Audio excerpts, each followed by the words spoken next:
সকলকে স্বাগত জানাচ্ছি সভাকথনের আজকে ৫৫তম পর্ব। এবং ৫৫তম পর্বের বিষয় নির্ধারণ করা হয়েছে মুক্তিযুদ্ধ, বর্তমান রাজনীতি, নারী ও শিশু সহিংসতা প্রতিরোধের বন্ধের উপায়। আমাদের সাথে যুক্ত আছেন অত্যন্ত প্রিয় একজন মানুষ, যিনি সারা বাংলাদেশে একজন জনপ্রিয় ব্যক্তি এবং বাংলাদেশের মুক্তিযুদ্ধের একজন অসামান্য অবদানকারী, ৭১-এর রণাঙ্গনের যোদ্ধা। যিনি হচ্ছে যে আমরা তরুণ প্রজন্ম, যার মাধ্যমে উপলব্ধি করি এবং আমার অত্যন্ত সৌভাগ্য যে আজকে তার মতো মানুষের সাথে কথা বলার সৌভাগ্য হয়েছে। আমাদের সাথে যুক্ত আছেন মেজর জেনারেল অবসরপ্রাপ্ত সৈয়দ মোহাম্মদ ইব্রাহিমা স্যারের সাথে। আসসালামু আলাইকুম, আপনাকে স্বাগতম স্যার। ওয়ালাইকুম আসসালাম। ওয়ালাইকুম আসসালাম, ধন্যবাদ আপনাদেরকে। আপনাদের এই ছোট্ট সভা, আমি তো অনুষ্ঠানটার নাম মুখস্থ করতে পারি নাই। অনুষ্ঠানটার নাম হচ্ছে সভাকথন। সভাকথনের সকল সদস্যকে, যারা ভিউ করছেন, যারা দেখছেন, তাদের সবাইকে আমার পক্ষ থেকে শুভেচ্ছা আমি জানাচ্ছি এবং আপনারা যে আমাকে দাওয়াত দিয়েছেন তার জন্য ধন্যবাদ জানাচ্ছি।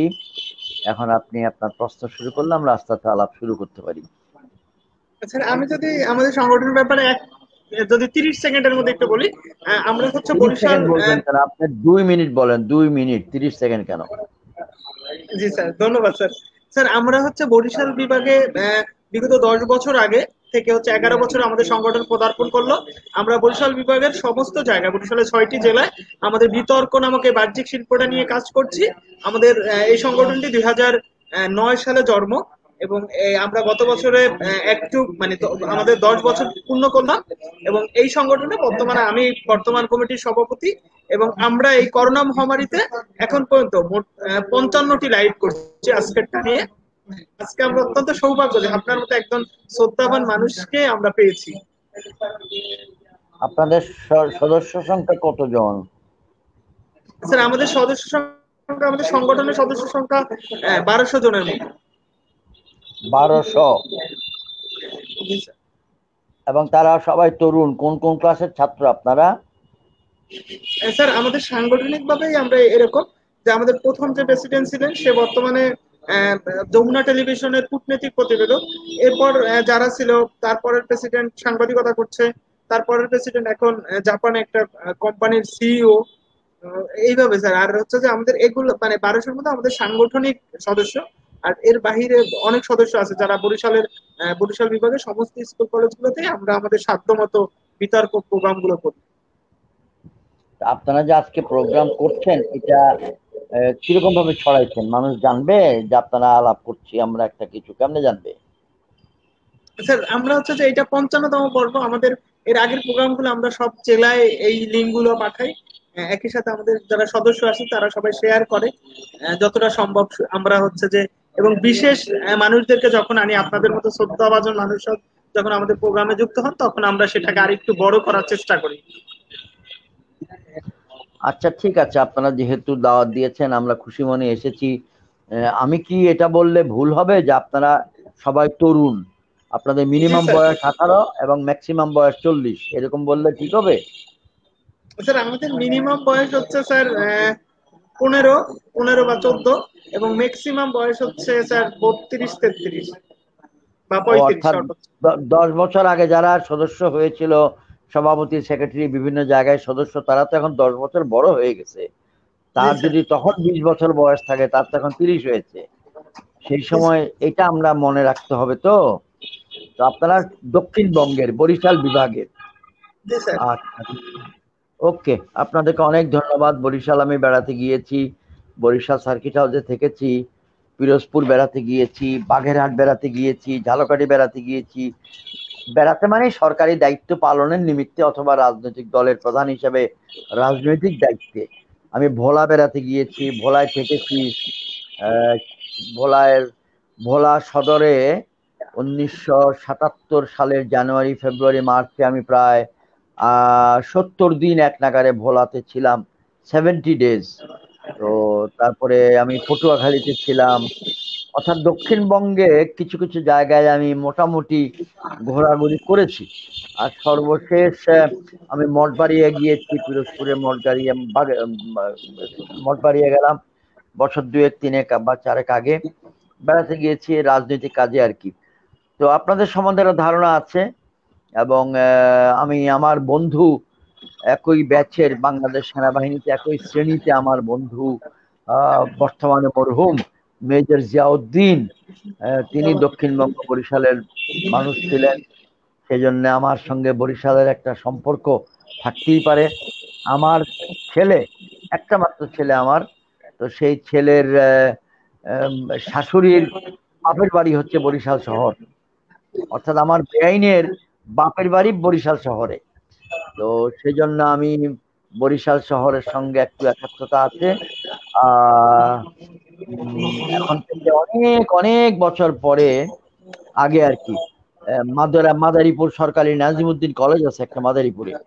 জি স্যার, জি সেই স্যার, আমরা সেখানে সরকারি প্রোগ্রাম করতে গিয়েছি। নাজিমুদ্দিন কলেজের প্রিন্সিপালের নাম ছিল শাহাবুদ্দিন। তো সেই 73-তে প্রিন্সিপাল শাহাবুদ্দিনকে মার্ডার করেছিল ওই আমলের কিছু সন্ত্রাসী ছাত্র এরকম।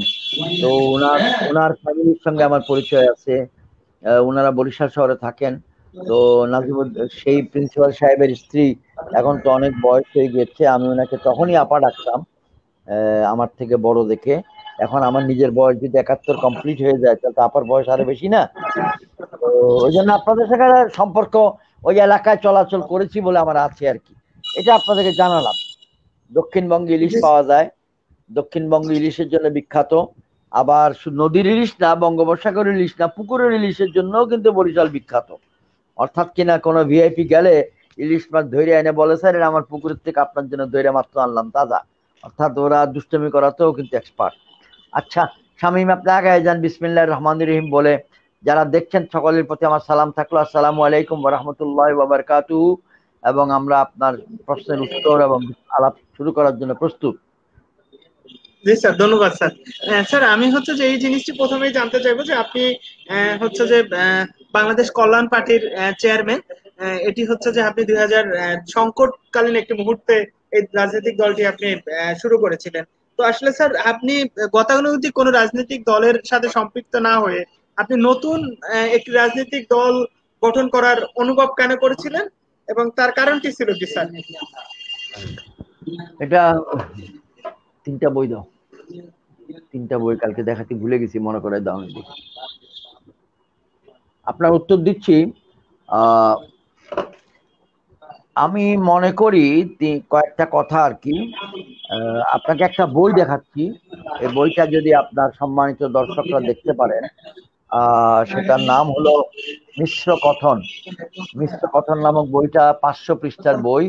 এটা ই বুক হিসাবেও পাওয়া যায়, অর্থাৎ বিনামূল্যে পড়ার জন্য। আর এটা প্রিন্টেড ভার্সন বা বাঁধাই করা সংস্করণটা অনন্যা প্রকাশ করেছে। অনন্যা নামে একটা বিখ্যাত প্রকাশনী সংস্থা, 10 বছর আগে। এটা, এই বইতে অনেকগুলো অধ্যায় আছে। সেই অধ্যায়টার নামগুলো আমি, চ্যাপ্টার গুলো বলতেছি। আমি 1 নম্বর চ্যাপ্টার হলো ভূমিকা। এই বইটার নাম মিশ্র কথন কেন এবং মিশ্র কথন বলতে আমি কি বুঝি। 2 নম্বর চ্যাপ্টার হলো ইব্রাহিমের শৈশব ও পরিবার, ইব্রাহিমের পারিবারিক পরিচয়ের বৃত্ত থেকে উত্তরণ ঘটিয়ে বৃহত্তর সমাজে পদার্পণ। 3 নম্বর চ্যাপ্টার হচ্ছে ইব্রাহিমের জীবনের ভিত্তি ক্যাডেট কলেজ, অতঃপর ঢাকা বিশ্ববিদ্যালয়। 4 নম্বর চ্যাপ্টার হচ্ছে বাংলাদেশ সেনাবাহিনীতে ইব্রাহিমের ব্যস্ত দিনগুলি। 5 নম্বর চ্যাপ্টার কিছু স্মৃতি, কিছু টক স্মৃতি, কিছু ঝাল স্মৃতি, কিছু মিষ্টি স্মৃতি। 6 নম্বরে হলো 1975 সালের রাজনৈতিক ইতিহাস, বাংলাদেশের রাজনীতিতে বিভাজন লেখা 1975। তারপরের চ্যাপ্টার হলো বাংলাদেশের 1971-এর মহান মুক্তিযুদ্ধ, পিছনে ফিরে দেখা ও কিছু কঠিন প্রশ্ন। এরপরের চ্যাপ্টারের নাম হলো পার্বত্য চট্টগ্রাম, অনেকগুলি প্রশ্নের কিছু মাত্র উত্তর, সব উত্তর নয়। এরপরের চ্যাপ্টার এরশাদের আগমন ও এরশাদের বিদায়, অনেক চোখে দেখা, শুধু ইব্রাহিমের চোখ না। এরপরেরটা 20 মে বা 20 মে 1996, একটি প্রশ্নের উত্তর। প্রশ্ন, ওসি বড় না মসি বড়। এরপরের 3টা চ্যাপ্টার আমার রাজনীতি নিয়ে। চ্যাপ্টারটা, প্রথমটার নাম হলো ইব্রাহিমের রাজনৈতিক মত ছিল কিন্তু পথ ছিল না। তারপরের চ্যাপ্টার ইব্রাহিম রাজনীতির পথে হাঁটবে কি হাঁটবে না।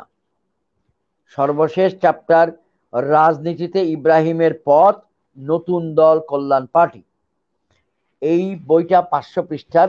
আপনাদের যাদের দ্বারা সম্ভব হয় আপনারা রকমারি.com, বইমেলা ইত্যাদি ইত্যাদি অনলাইনে যদি দেন, মিশ্র কথন, মেজর জেনারেল অবসরপ্রাপ্ত সৈয়দ মোহাম্মদ ইব্রাহিম বীর প্রতীক, আপনারা এটা পড়বেন। তরুণ সম্প্রদায়কে পড়ার জন্য বলছি এই জন্যে যে আপনারা বাংলাদেশের ইতিহাসের একটা সারমর্ম এখানে আপনারা পেয়ে যাবেন, কেমনে কেমনে বাংলাদেশ 49টি বছর আমরা পার করলাম। যেমন আজকে অক্টোবর মাসের 13 তারিখ সন্ধ্যাবেলা রাত্রে 9টা 34-35 আমি আপনাদের সাথে কথা বলছি। আজকে থেকে নিয়ে 17, 18, 19, 20, 25 দিন পর নভেম্বর মাসের প্রথম সপ্তাহে নভেম্বরের 3 তারিখ একটা ঐতিহাসিক দিবস আসবে, নভেম্বরের 7 তারিখ একটা দিবস আসবে, অনেক আলাপ আলোচনা হবে। এই প্রেক্ষাপটটা আপনি মিশ্র কথন নামক বইয়ে পড়লে একটা সামগ্রিক প্রেক্ষাপট এবং ব্যাখ্যা আপনারা পাবেন। এই জন্য বইটার পরিচয় করাই দিলাম। আর ওখানেই উত্তর আছে লাস্ট 3টা চ্যাপ্টারে, যে আমি কেন রাজনীতি, কেন নতুন পার্টি করলাম।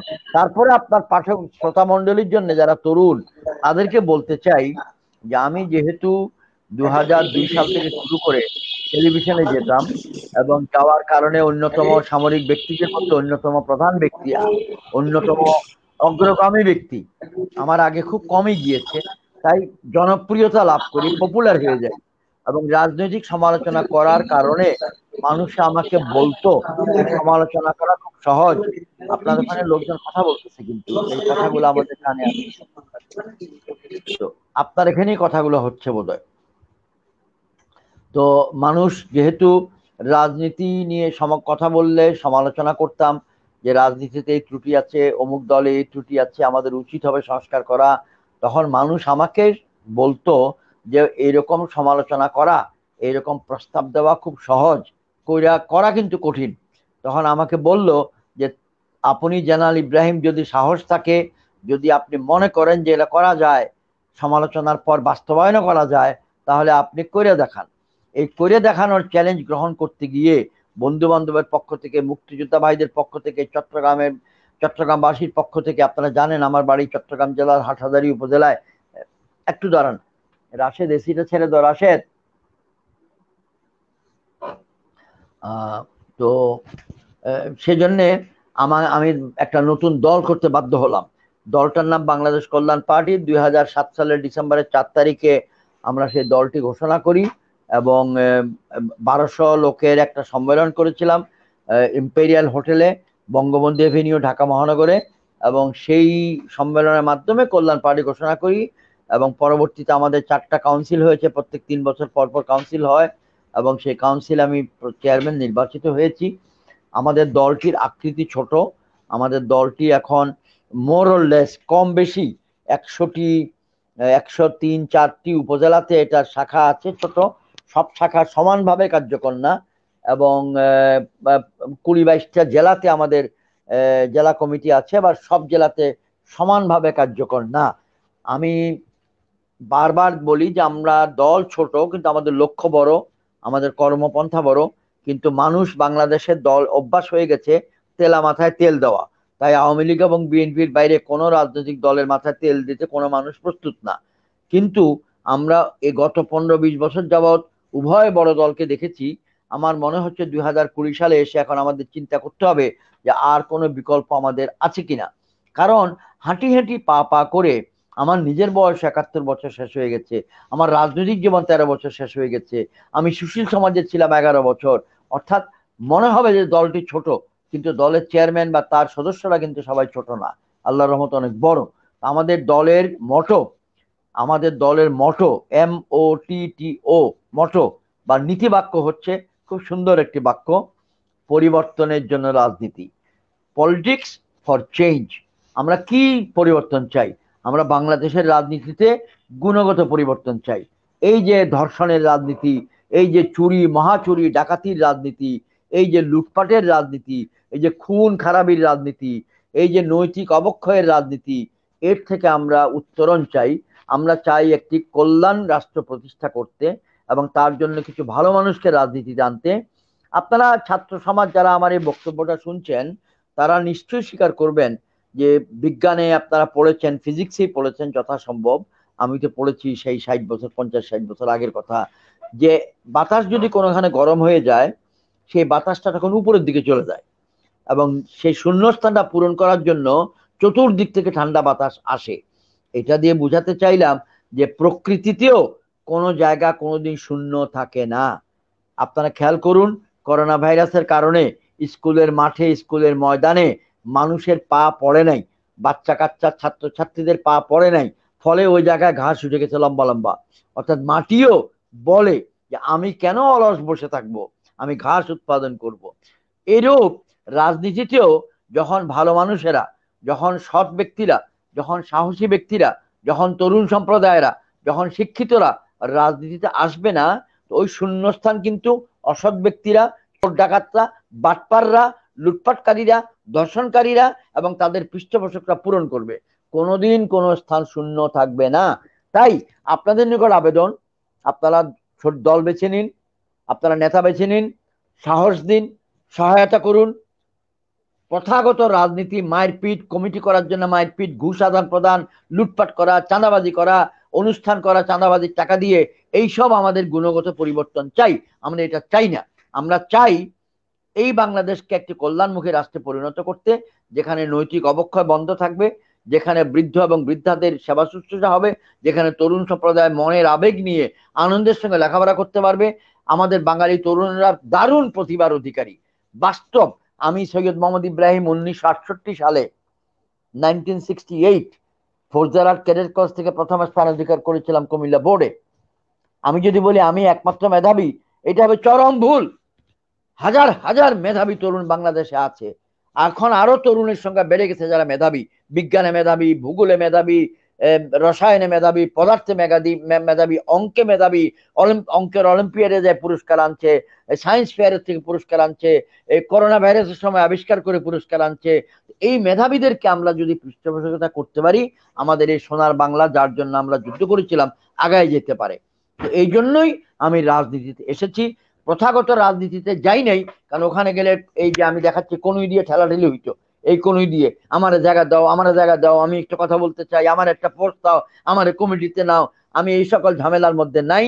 আমার আল্লাহর রহমতে ওই সকল দিকে লোভ নাই।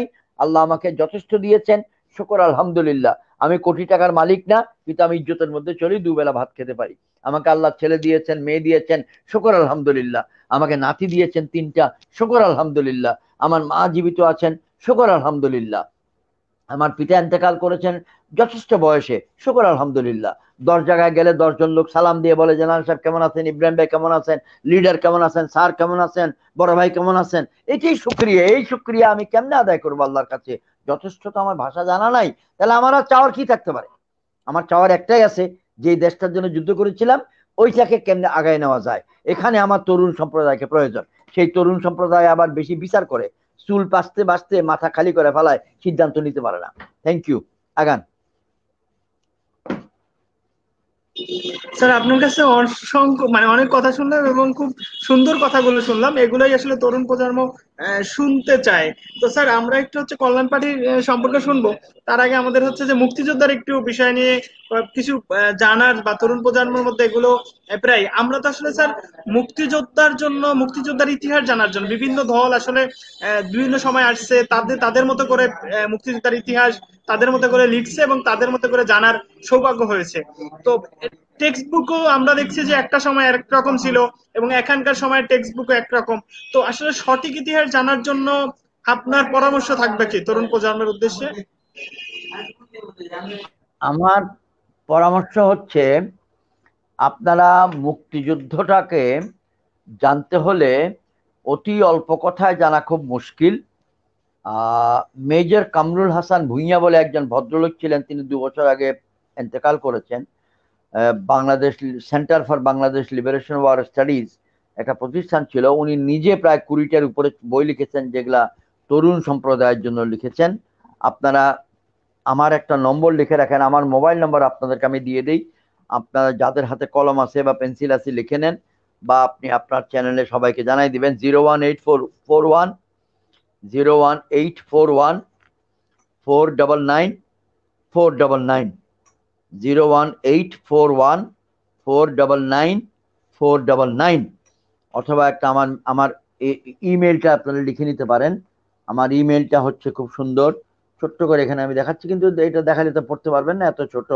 যে M G, M for major, G for general, S M, S for Syed, M for Muhammad, তারপরে কন্টিনিউয়াস, IBRAHIM, তাহলে দাঁড়াইলো কি, MGSM Ibrahim@gmail.com।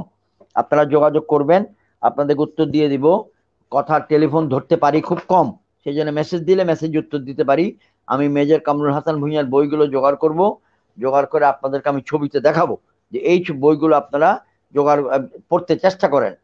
আর সিরিয়াসলি জানতে হলে এই বইয়ে যে অধ্যায়টা লিখেছি, মুক্তিযুদ্ধ কিছু প্রশ্ন, সেটা আপনারা পড়তে পারবেন।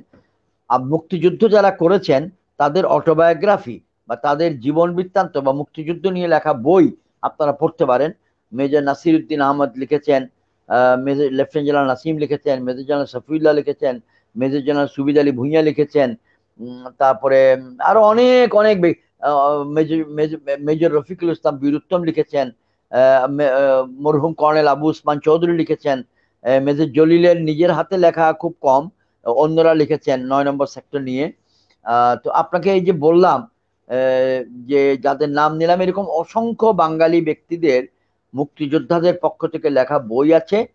ছোটদের জন্য, তরুণদের জন্য লেখা বইগুলো সবচেয়ে ভালো লিখেছে অবসরপ্রাপ্ত বর্তমানে মরহুম মেজর কামরুল হাসান ভূঁইয়া। তো তিনি, ওনার বইগুলো আপনাদেরকে আমি দেখাবো। তো আর আর মুক্তিযুদ্ধ নিয়ে জানতে হলে খোলা মন নিয়ে পড়তে হবে। তারপরে আমি আপনাদেরকে একটু সংশোধন করে দেই বা একটু গাইডেন্স দেই। কেউ যদি বলে যে শুধুমাত্র বঙ্গবন্ধু মুক্তিযুদ্ধ করেছেন, এটা ভুল। কেউ যদি বলে শুধুমাত্র আওয়ামী লীগ মুক্তিযুদ্ধ করেছে, সেটা ভুল। কেউ যদি বলে শুধুমাত্র জিয়াউর রহমান সাহেব মুক্তিযুদ্ধ করেছেন, সেটা ভুল। কেউ যদি বলে 11 জন সেক্টর কমান্ডারই মাত্র মুক্তিযুদ্ধ করেছেন, সেটা ভুল। কেউ যদি বলে যে ইব্রাহিম এবং তার মতো 500 লোক মুক্তিযুদ্ধ করেছে, সেটা ভুল। তাহলে আমরা একটু ব্যাখ্যায় যাই। ব্যাখ্যাটা হলো, পাকিস্তান নামক একটি রাষ্ট্রে পূর্ব পাকিস্তানের মানুষ যারা আমরা ছিলাম বাঙালি, আমরা অত্যাচারিত, নিপীড়িত, নির্যাতিত ছিলাম। আমরা সেই অত্যাচার, নিপীড়ন, নির্যাতনের বিরুদ্ধে সোচ্চার হয়েছিলাম। সেই সোচ্চার হওয়ার প্রক্রিয়ায় আমাদের নেতা ছিলেন তখনকার আমলের আওয়ামী লীগের নেতা শেখ মুজিবুর রহমান। তিনিও 1969-এ তাকে ছাত্র যুবক সম্প্রদায় বিশাল এক জনসভায় উপাধি দিয়েছিলেন যে আপনি বঙ্গবন্ধু, অর্থাৎ বাংলার বন্ধু। তাহলে বঙ্গবন্ধু শেখ মুজিবুর রহমান সমগ্র পূর্ব পাকিস্তানের মানুষের পক্ষে সোচ্চার ছিলেন সবচেয়ে বেশি, এবং রাজনৈতিক দলটি ছিল আওয়ামী লীগ। তখনকার আমাদের পাকিস্তান সরকার আওয়ামী লীগকে ভয় পেত, তখনকার আমাদের পাকিস্তান সরকার বঙ্গবন্ধুকে ভয় পেত। কিন্তু বাঙালিদের পক্ষে সংগঠিত করা, বাঙালিদেরকে একত্রিত করা, এর জন্য বঙ্গবন্ধু এবং তৎকালীন আওয়ামী লীগ অনেক পরিশ্রম করেছে। এর জন্য অন্য কোনো প্রতিদ্বন্দ্বী, অন্য কোনো ব্যক্তির দাবিদার হওয়ার জায়গা নেই। কিন্তু 1971 সালের মার্চ মাসের 26 তারিখ যখন বঙ্গবন্ধু গ্রেপ্তার হয়ে গেলেন, তখন বঙ্গবন্ধুর পক্ষ থেকে স্বাধীনতার ঘোষণা দেওয়ার প্রয়োজনীয়তা উঠল। বঙ্গবন্ধু নিজের কণ্ঠে যে দিয়েছেন, এটা কেউ বলেন দিয়েছেন, কেউ বলেন দেন নাই। যদি দিয়েও থাকেন, কদাচিৎ কোনো লোক শুনতে পেয়েছে। কিন্তু চট্টগ্রামে আওয়ামী লীগের নেতারা প্রস্তাব দিয়েছিলেন যে বাংলাদেশ, তখন মুক্তিযুদ্ধ যারা শুরু করেছে, যে আপনাদের সামরিক বাহিনীর ব্যক্তিরা যদি এই মুক্তিযুদ্ধের কথা জনগণকে না জানায়, তাহলে মানুষের আস্থা আসবে না, সাহস আসবে না।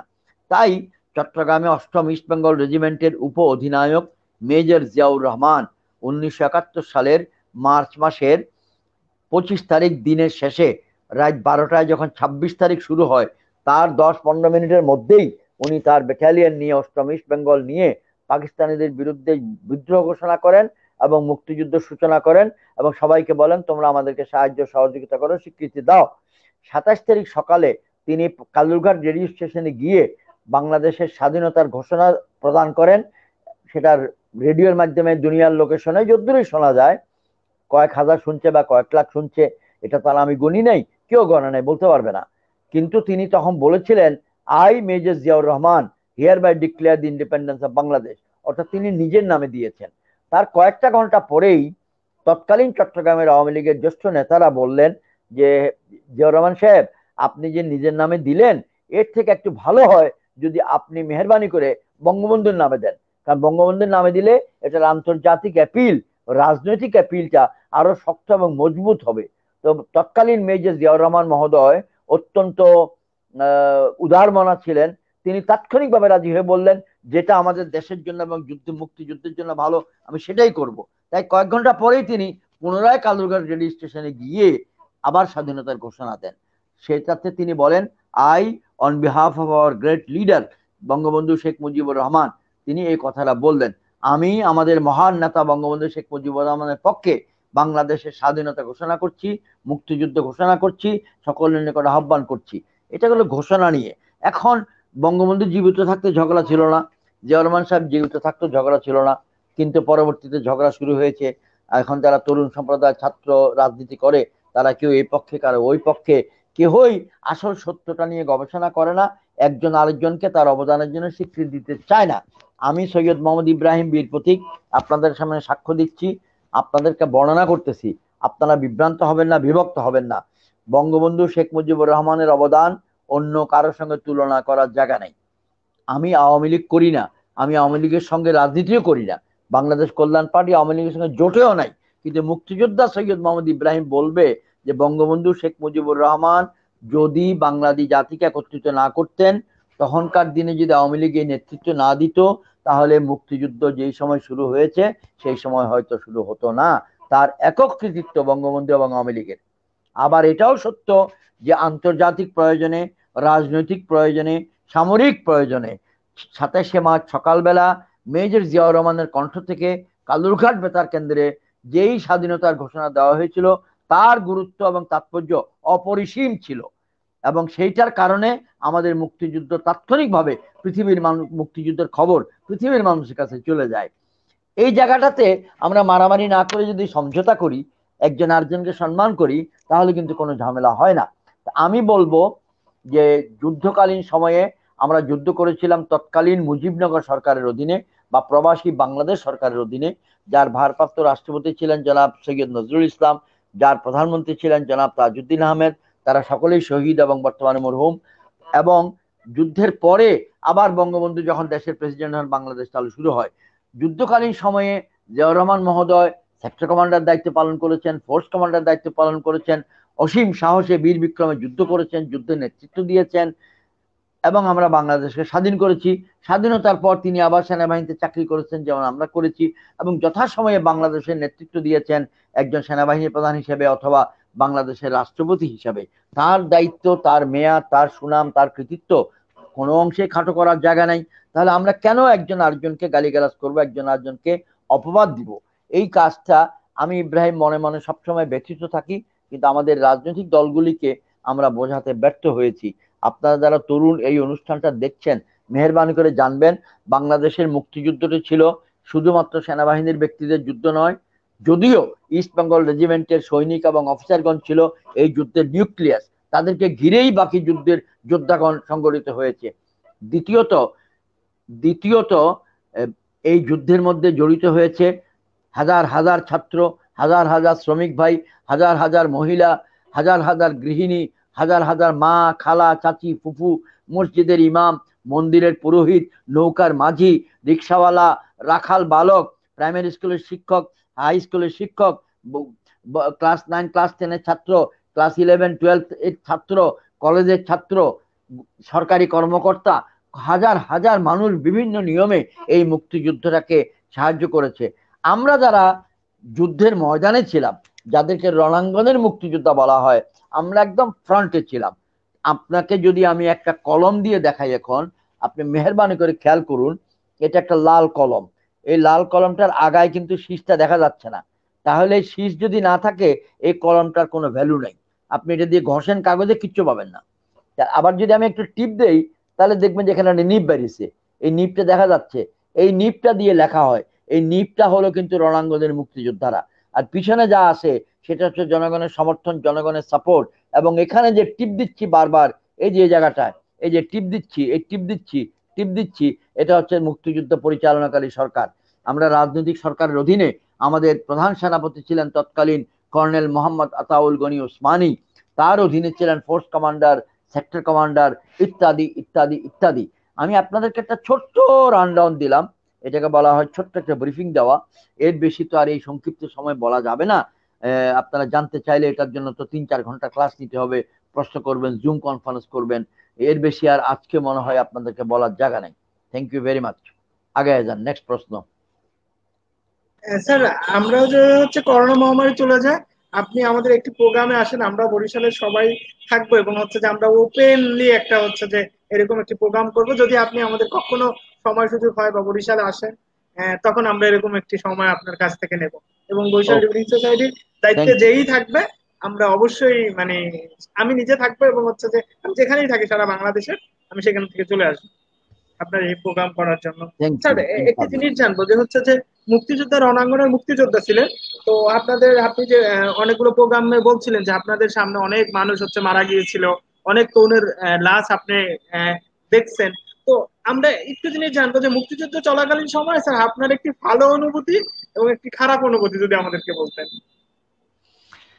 মুক্তিযুদ্ধ চলাকালীন সময়ে ভালো অনুভূতি এবং খারাপ অনুভূতি বলে কিছু নাই, অনুভূতিটাই একটা আছে, এবং সেখানে আরেকটা কাজ করতে একটা জিনিস, প্রত্যয় এবং প্রেরণা। প্রত্যয় এবং প্রেরণা। আপনি খেয়াল করুন, যখন মুক্তিযুদ্ধ শুরু হয় তখন আমার বয়স কিন্তু 22 বছরের কয়েক মাস বেশি। আমার জন্ম যেহেতু 1949 সালের অক্টোবর মাসের 4 তারিখ, তাহলে 1971 সালের অক্টোবর মাসের 4 তারিখে আমি 22 বছর শেষ করছি। যখন যুদ্ধ শুরু হয় তখন আমার 22 বছর শেষ হয় নাই। আপনারা গুনে নিলেই পারবেন, যারা অঙ্কে ভালো তারা তো হাতের আঙ্গুলে গুনে ফেলতে পারবে। অর্থাৎ আমার বয়সটা ছিল যেটা, সেটাই ছিল মুক্তিযোদ্ধাদের এভারেজ বয়স।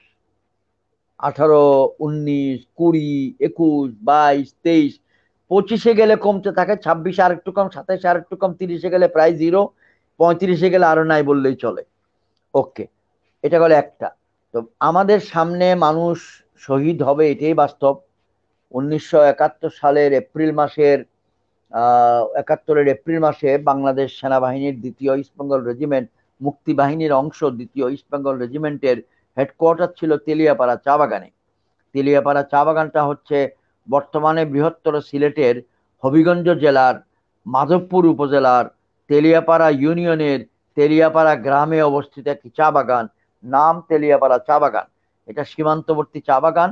ম্যানেজার সাহেবের যেটা বাংলো, ম্যানেজারের যে বাসস্থান, সেটা একটা চৌচালা ঘর, ব্রিটিশ আমলের চৌচালা ঘর। সেটাতেই ছিল আমাদের হেডকোয়ার্টার। তার সামনে বিরাট একটা বট গাছ ছিল।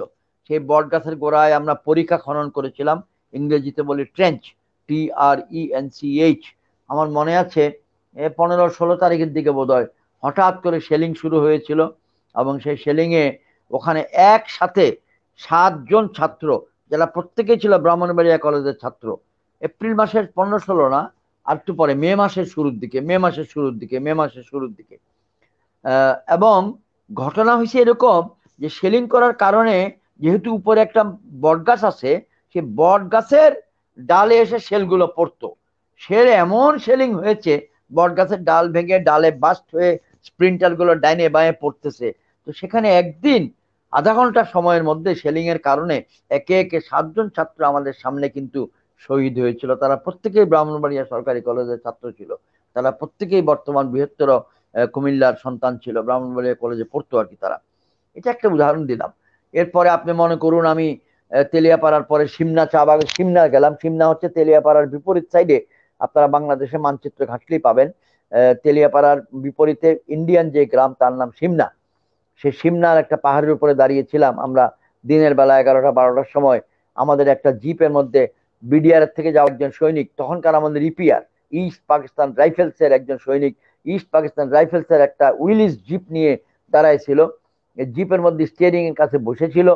এর মধ্যে হঠাৎ সেলিং হয়। আমিও চলে যেতে পারতাম, আল্লাহ আমার কেমনে বাঁচাচ্ছে জানি না। আমার থেকে 10-15 হাত দূরে একটা স্প্রিন্টার, একটা শেল পড়লো। শেলটার স্প্রিন্টার আমার ডান দিক দিয়ে বাম দিক দিয়ে চলে গেল, আমি বেঁচে গেলাম। একটা স্প্রিন্টার ওই জিপ গাড়ি ড্রাইভার আব্দুল গফুরের গলার মধ্যে লাগলো, আর গলাটা খেচত করে কেটে নিয়ে চলে গেল, তার শরীরটা স্টিয়ারিং ধরে আছে, কল্লাটা নাই। এগুলো দৃশ্য আমরা দেখতে দেখতে দেখতে দেখতে অভ্যস্ত হয়ে গেছিলাম একটা পর্যায়ে। 1971 সালের ডিসেম্বর মাসের 5 তারিখ সকালবেলা আখাউড়ার যুদ্ধ যখন শেষ হয়, তখনকার মজার ঘটনা হইলো যে পাকিস্তানি বাহিনী সারেন্ডার করবে না, পলায়ে যাবে। তো কিছু সংখ্যক বাধ্য হলো সারেন্ডার করতে, আর বেশিরভাগ পালায়ে যাওয়ার জন্য রাস্তা খুঁজলো। আমরা আবার পালানোর জন্য রাস্তাও রাখছিলাম। এটা ছিল আখাউড়ার থেকে যে রেল লাইনটি ব্রাহ্মণবাড়িয়ার দিকে যায়, সেই রেল লাইনটি ধরে মানুষ যদি ইচ্ছা করে তারা পালাইতে পারবে, এই রাস্তাটা খোলা ছিল। কিন্তু মজার ঘটনা হইলো, সেই আখাউড়া রেল লাইনের পাশে, আখাউড়া শহরের পাশে তিতাস নদী বয়ে যায়, এবং শীতকালে নদীর পানি যত না, তার থেকে বেশি হয় সকালবেলা কুয়াশা। কুয়াশার কারণে বিল দেখা যায় না, বিলের মাটি দেখা যায় না, পানি কোনটা সেটা বোঝা যায় না, ভূমি কোনটা সেটা বোঝা যায় না।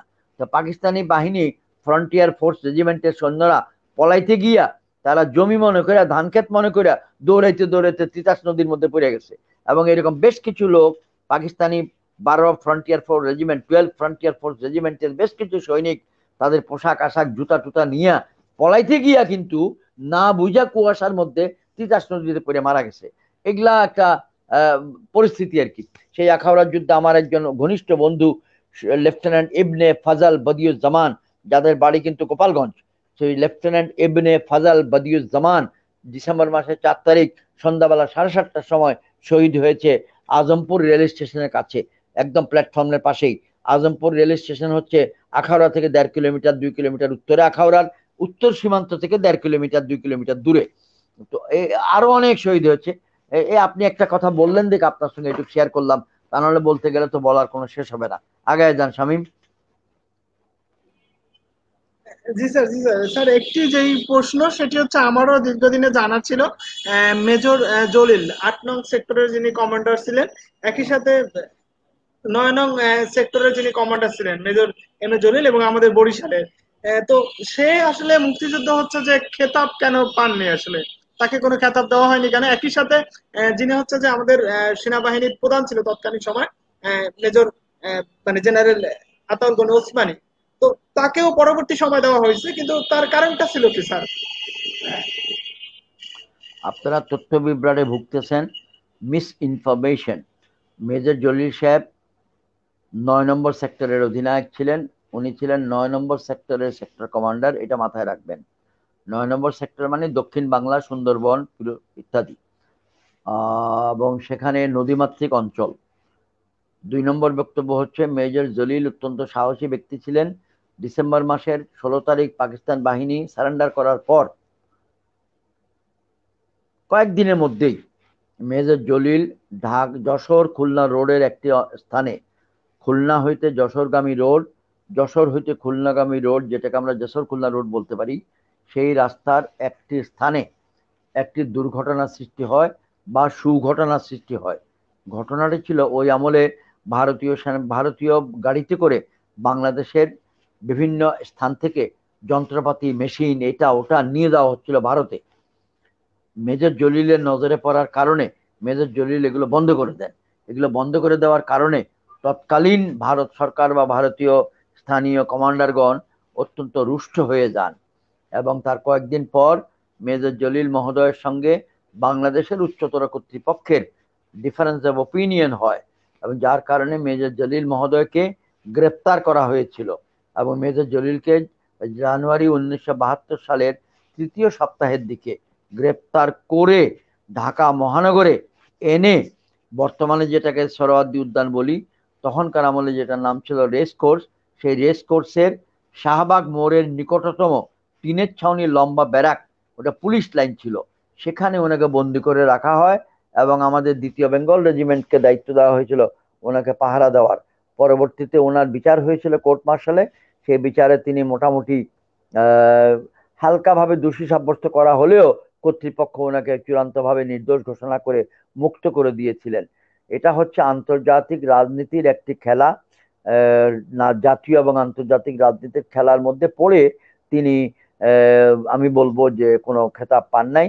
অন্যান্য সেক্টর কমান্ডার মহোদয়রা পেয়েছেন, এবং মেজর জলিল অবশ্যই অবশ্যই একজন বীরত্বের সঙ্গে যুদ্ধ করা সেক্টর কমান্ডার। তিনি খেতাব পাওয়ার ন্যায্য অধিকারী, পাওয়াটাই উচিত ছিল, তিনি পান নাই। এটা ওনার যত বড় না লজ্জা, আমরা যারা মুক্তিযোদ্ধা আমাদের জন্য অধিকতর গভীরতর লজ্জা। এবং কর্নেল আতাউল গনি ওসমানী তিনি 1967 সালে পাকিস্তান সেনাবাহিনী থেকে অবসর নেন স্বাভাবিকভাবেই। অতঃপর তিনি বাংলাদেশ পূর্ব পাকিস্তান আওয়ামী লীগে যোগদান করেন। অতঃপর তিনি 1970-এর নির্বাচনে পাকিস্তান জাতীয় পরিষদের জন্য member of the national assembly হিসাবে নির্বাচিত হন। তারপর যখন 1971-এর মার্চের 26 তারিখ মুক্তিযুদ্ধ শুরু হয়, তিনি 2-3 দিনের মধ্যেই পূর্ব পাকিস্তানের মাটি ত্যাগ করে আগরতলা চলে যান। সেখানে তিনি এপ্রিলের 4 তারিখে অনুষ্ঠিত প্রথম অপারেশনাল কনফারেন্সে সভাপতিত্ব করেন। অতঃপর এপ্রিলের 10 তারিখের পরে যখন মুজিবনগর গভর্নমেন্ট বা প্রবাসী বাংলাদেশ সরকার গঠনের প্রক্রিয়া শুরু হয়, কর্নেল আতাউল গনি ওসমানীকে বাংলাদেশের মুক্তিযুদ্ধের প্রধান সেনাপতি, commander in chief of Bangladesh forces, commander in chief of Bangladesh forces, commander in chief of Bangladesh forces, commander in চিফের অ্যাব্রিভিয়েশন বা সংক্ষিপ্ত রূপ হলো সি ইন সি, বড় হাতের সি, হাইফেন, ছোট ইন আইএন, আবার হাইফেন, আবার বড় হাতের সি। তো আমাদের সিএনসি ছিলেন কর্নেল মোহাম্মদ আতাউল গনি ওসমানী। তিনি সিলেটের সন্তান ছিলেন। তিনি যুদ্ধের পরে গণপ্রজাতন্ত্রী বাংলাদেশ সরকার তাকে 4 তারকা জেনারেল অর্থাৎ জেনারেল পদে পদবি দেন। 1 তারকা জেনারেল বলা হয় ব্রিগেডিয়ার জেনারেলগণকে, 2 তারকা জেনারেল বলা হয় মেজর জেনারেলগণকে, 3 তারকা জেনারেল বলা হয় লেফটেন্যান্ট জেনারেলগণকে, 4 তারকা জেনারেল বলা হয় জেনারেলগণকে। আতাউল গনি ওসমানী মহোদয় শ্রদ্ধেয় সম্মানিত মুক্তিযুদ্ধকালীন প্রধান সেনাপতি মহোদয়কে 4 তারকা জেনারেল র্যাঙ্কে পদোন্নতি দিয়ে তারপর অবসর দেওয়া হয় 1972-এর এপ্রিলে। উনাকে কোনো খেতাব দেওয়া হয় নাই, উনি কোনো খেতাব নিতে আগ্রহী ছিলেন না। তারপরেও সরকার ইচ্ছা করলে বাধ্য করতে পারতেন, আপনাকে দিলাম, আপনি নেন, কিন্তু দেওয়াও হয় নাই, নেওয়াও হয় নাই, উনিও আগ্রহী ছিলেন না। জি, নেক্সট বলেন প্লিজ। জি, ধন্যবাদ স্যার, আপনার কাছ থেকে অসাধারণ কথাগুলো আমরা শুনলাম। স্যার, একটি বিষয় যেটি বর্তমানে গেজেটভুক্ত মুক্তিযোদ্ধার সংখ্যা প্রায় 2,35,467 জন। এদের মধ্যে আসলে মানে অধিকাংশই ভুয়া মুক্তিযোদ্ধা, আমরা যেটা মানে বিভিন্ন সময় বিভিন্ন যেটা ইয়ে করে আসছে। আসলে ভুয়া মুক্তিযোদ্ধাদের শনাক্ত করা যায় কিভাবে এবং শনাক্ত করে কিভাবে ভাত দেওয়া যায়, সেটা নিয়ে আসলে কিছু কি হচ্ছে সম্ভব করা। আর একই সাথে এই ভুয়া মুক্তিযোদ্ধার কারণে আসলে সঠিক মুক্তিযোদ্ধারা সম্মানটা পায় না, সঠিক সম্মানটা পায় না। স্যার, কি বলবেন এই ব্যাপারে? এই ব্যাপারে আমি বেশি কিছু বলবো না। এটা নিয়ে আপনাদের মাথা কামানোর কোনো প্রয়োজন নাই। আপনারা আসলে মুক্তিযোদ্ধা কোনো ছেলেদের থেকেও ছোট। এটা আমাদেরকেই ব্যতিব্যস্ত রাখে, আমাদের মাথা গরম হয়ে যায়, আমরা দুঃখিত হয়ে যাই, ব্যথিত হয়ে যাই। সুতরাং এটা নিয়ে আপনারা অযথা এখানে 10 মিনিট 15 মিনিট আলোচনা করে কোনো লাভ নাই, কারণ এটা যে আপনারা কিছু করতে পারবেন না। এটা দুঃখজনক একটা অধ্যায়। এখানে ভুয়া মুক্তিযোদ্ধা প্রচুর ঢুকে গেছে রাজনৈতিক কারণে। সেটা বের করার জন্য আমি ইব্রাহিম একলা সাজেশন দিলে হবে না, জাতীয় পর্যায়ে কার্যক্রম প্রয়োজন। যেহেতু আপনারা এটাতে কোনো হেল্প করতে পারবেন না, এখানে আর আলোচনা করে কোনো লাভ নেই। আসেন, নেক্সট কোশ্চেন প্লিজ।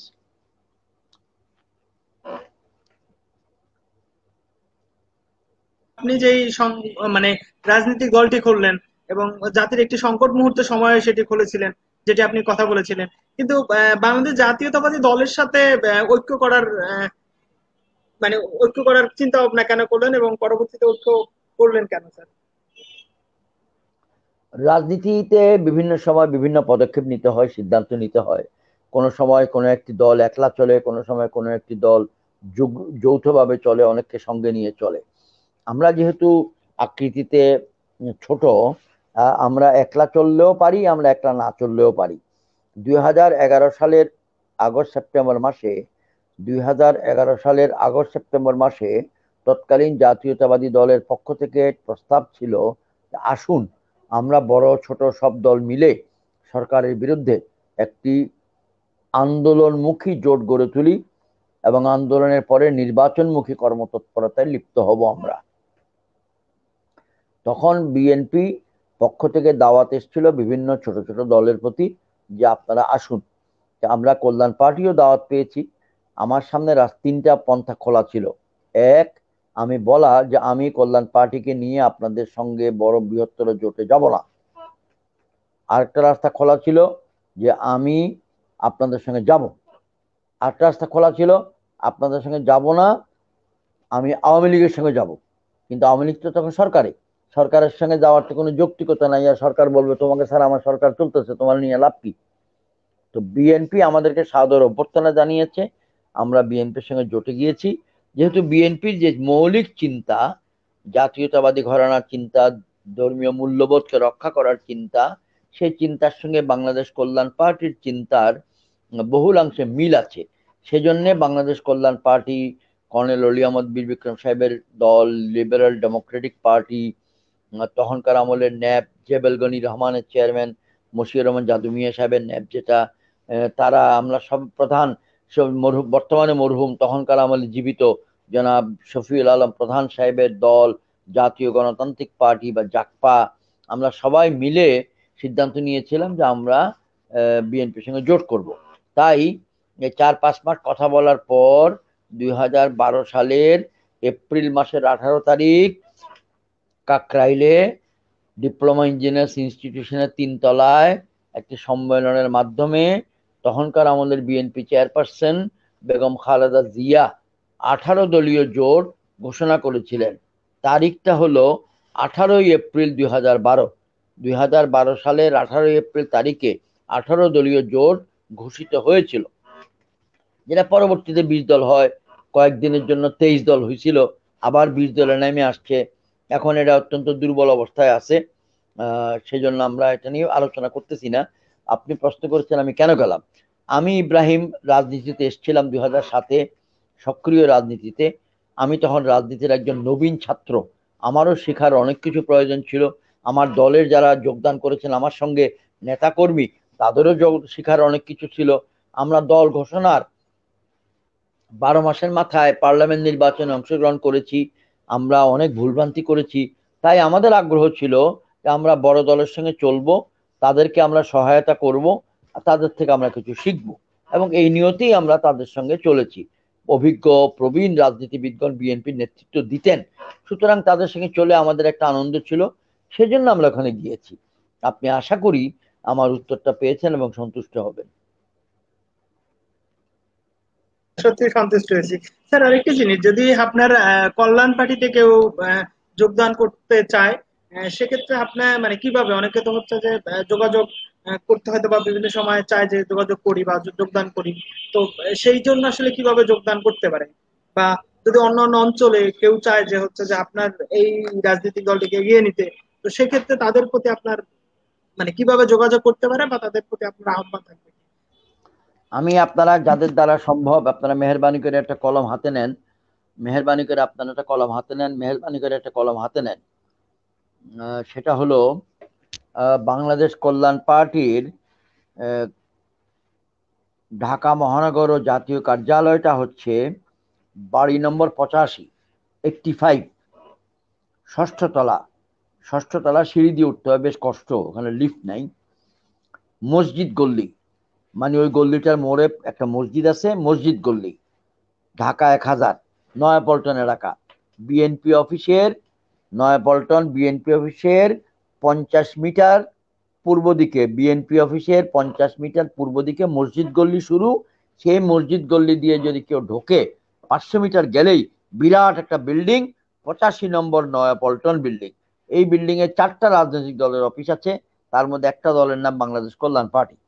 সেখানে যেতে পারেন, অথবা আপনাদের কলম দিয়ে মেহরবানি করে লিখে নিতে পারেন নম্বর, জনাব আল আমিন ভুঁইয়া রিপন, সরেয়া ল আল, সরেয়া মরশিকার মি দন্তিয়ানো আমিন, ভয় দীর্ঘকার ভূ, রস্বই অন্তস্তীয় আকার চন্দ্রবিন্দু ভুঁইয়া, রিপন রসিকার রি, গোবিন্দ রসিকার রি, প দন্তিয়ানো রিপন।